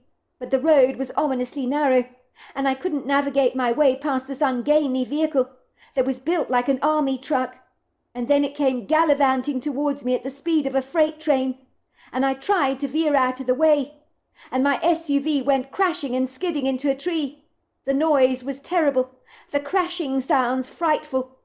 The bag released, the glass on the windscreen shattered, and my heart pounded violently in my chest. And that was when I saw him, the man from the bar, running towards me, with a baseball bat in his hands. And then I unequivocally knew what this was all about. Everything made perfect sense. This man had been hired by Tanya Johansson to kill me, to make it look like an unfortunate accident, which is why he didn't have a revolver in his hands. That would be too obvious. Emma had been right. Tanya Johansson wanted me dead. My heart began to pound as I realized the danger I was in. I don't know how I managed to open my car door, but I did, before the man had reached me, and I hightailed it as fast as I could towards the trees. I knew that these groves of trees were my only safe sanctuary. Then I remembered Corsica, the Bigfoot that I had encountered, who told me that I was going to be in trouble, and when I was, I should visualize her. And that's exactly what I did, calling out her name loudly in my head, feeling sure she couldn't hear me, but I called her anyway. I had to try anything. Corsica! Corsica! Corsica! I called out in my head. Help me, please. I'm in trouble. This man is trying to kill me. I need your help. The man was gaining ground on me, and I was so grateful that I'd been wearing sneakers and jeans. When I'd met Emma at the bar, any other footwear and I'd have been in serious trouble, and would have been a sitting duck for this predatory man. There was a cool breeze blowing among the trees, and the wood grove was dark, but it seemed that the man I'd seen in the bar, who was chasing me, had come well prepared, as big blasts of invasive torchlight pierced through the grove. I could hear him swearing under his breath, and I heard the words, "Bitch, this is all I bloody need." I think he thought he'd get me to crash my car, and then he'd get me in my car if I was still alive, and slam me violently across the head with the bat, so that people would think I sustained serious injuries in a tragic car accident, so that the trust would go directly to Tanya's children. I'm sure Tanya Johansson had instructed this man to make sure my death looked like an accident. This man was intent on finding me and finishing me off and lightly planting me in the car, so it looked as if all my injuries had occurred during the car accident. But I knew the woodgroves around here better than he did, although I was stumbling around rather awkwardly in the dark, as the moonlight was pitiful and I couldn't see a thing because the trees were so close together. I got down on my hands and knees, scrambling among the leaves, hiding behind trees and shrubbery, holding my breath, hoping with all my heart that this man could not find me. Just so you know, wherever you are, you're living on borrowed time. I'll find you, I heard the man's raspy, malevolent voice. Tanya Johansson wants you dead, and I deliver on my promises every time. So wherever you are hiding, I will find you. If you believe in a God, you might as well say your prayers, 'cause, girl, you're going to need them, let me tell you. I could hear the hoarse laughter, as if this man was enjoying his own sense of humour. I remember my heart pounding in my chest. My energy was truly spent. I was exhausted. I could not have run even if I wanted to. But if I did, I could do myself greater harm by falling over something. It was better to hide and keep visualizing Corsica. All of a sudden I heard this loud, galloping, thumping sound in the grove, as if a herd of bison was gallivanting towards us at the speed of a freight train. The ground heaved and groaned. The trees in the woodgrove shook their boughs furiously under the booming vibration that had even rendered the crickets and frogs to go mute. I heard the man say, "Bloody hell! What in God's name is that?" Then there was Corsica. I could see her dark, monstrously big body, lunging unabashedly towards this man. He let out a huge, tormented scream. "Bloody hell! Someone help me! Help me!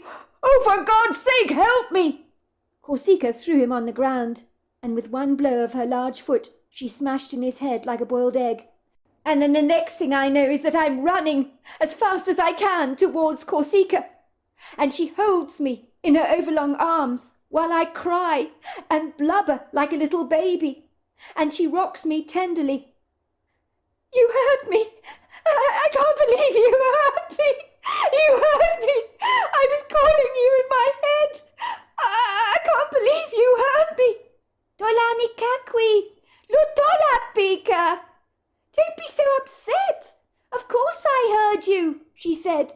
"Dola kita kwani! Your screams were easy to hear. Kolotopoki! I knew you were in trouble. You saved my life! You saved my life! He was going to kill me, Corsica!" Corsica looked at me gently. "Kotona kika! Hotola sakwani! Lobo! He's killed lots of people, this man, I can see," she said, shaking her head sadly. "Dolota! Ilatakwa! He's got lots of attachments to his energy." "What's that supposed to mean?" I asked. "Dolokinakwa! Hisalana tolopa! Sikachaka! It's karmic debt. He's incurred a hefty amount for himself, for the lifetimes to come," the Bigfoot told me. "Kolikakwana! Lotoli! Now let me show you safely out of the wood, shall I?" It would seem my car was an absolute write-off, and so Corsica threw me over her shoulders and took me all the way back to Weaver's cottage. And I knew that my Bigfoot friend had saved my life. To cut a long story short, the coroner had no way of comprehending how the man who had chased me through the woodgrove had incurred such a fatal injury, because his whole head had been squashed like an insect. I did not inform the police about why a man who was believed to be a contract killer had been assigned to go after me. Instead, Poppy Johansson told Tonya that if anything untoward were to happen to me on the event of her death, her own grandchildren would disinherit everything, and so that shut her up, and she left me well alone. The only reason I did not go to the police and get that woman locked up was purely because of the children. CJ would have not wanted them to grow up without their mother, and despite the fact that she was a treacherous person, she had always been a devoted mother to her children. I hasten to say she married again, finding herself someone incredibly wealthy, so much so that my little trust fund would have been no more than peanuts to her, so I knew that I was no longer in danger. But as for the contract killer, I felt absolutely no pity for a man who willingly hires himself out in order to kill people, his speciality in making death look accidental. I was one of the lucky ones because I got away. The best news of all is that I continued to date James Johansson, and a year later we got married. We bought Huckleberry Farmhouse from my parents, who moved into Weaver's cottage on our property. We now have 2 children and are incredibly happy. So against all the odds, CJ's trust fund still remains in the family line. I do occasionally see Tonya Johansson at family gatherings. She throws her arms around me as if I'm her new best friend. But I know that woman is as fake as they come, so I just smile at her and give her a wide berth, always reminding myself that she hired a contract killer to kill me. So there you are. That's my story. Wow, I don't even know where to start. Wasn't that the most incredible story with such a romantic ending? Because in the end, we get Kim marrying, the equivalent of CJ, somebody who looks exactly the same as CJ. And what were the odds of her meeting CJ in a hotel where she is choking on a sausage? Then she has a romantic weekend with him and he discovers to his astonishment that he actually was involved in literally killing this girl's twin. And he felt so terrible about it. And what an awful life poor CJ had, punishing himself all the time for what he'd done. And we all make dreadful mistakes in our lives, as Kim was so quick to point out. We've all done things we regret. So we can't judge CJ for what happened because he was only 11 years old at the time. And we all make mistakes. But what an incredible story. And what an evil woman Tanya Johansson was. And she was very lucky that she didn't end up in prison. But I can understand why Kim didn't give her name up, because in the end of the day, she cared about those children, which was why CJ had stayed with her in that marriage, because he also cared about his children. He wanted them to have a stable and very happy upbringing. And talk about the trust ending up in the family line. And as for Kosika, who doesn't want to have a Bigfoot like that around? Because if Kosika had not been around, Kim might not be here today. So what an amazing story and what an incredible Bigfoot. It does seem that they have this incredible ability to be able to hear our thoughts. And they seem to be able to look into the future and actually see things that have happened to us in our lives, almost as if they can actually go back on a video recorder and see everything. It is quite extraordinary. Well, hello there. I hope you enjoyed the Omnibus edition. We've got many more coming our way for you to listen to. Sending you love wherever you are in the world, in North America, Canada, Kenya, wherever you may be. I send you lots and lots of love. Thank you for listening to my Omnibus, and I really do hope you enjoyed it, because that's the whole idea about it, is to give you some interesting stories to listen to. So until next time, goodbye and good night.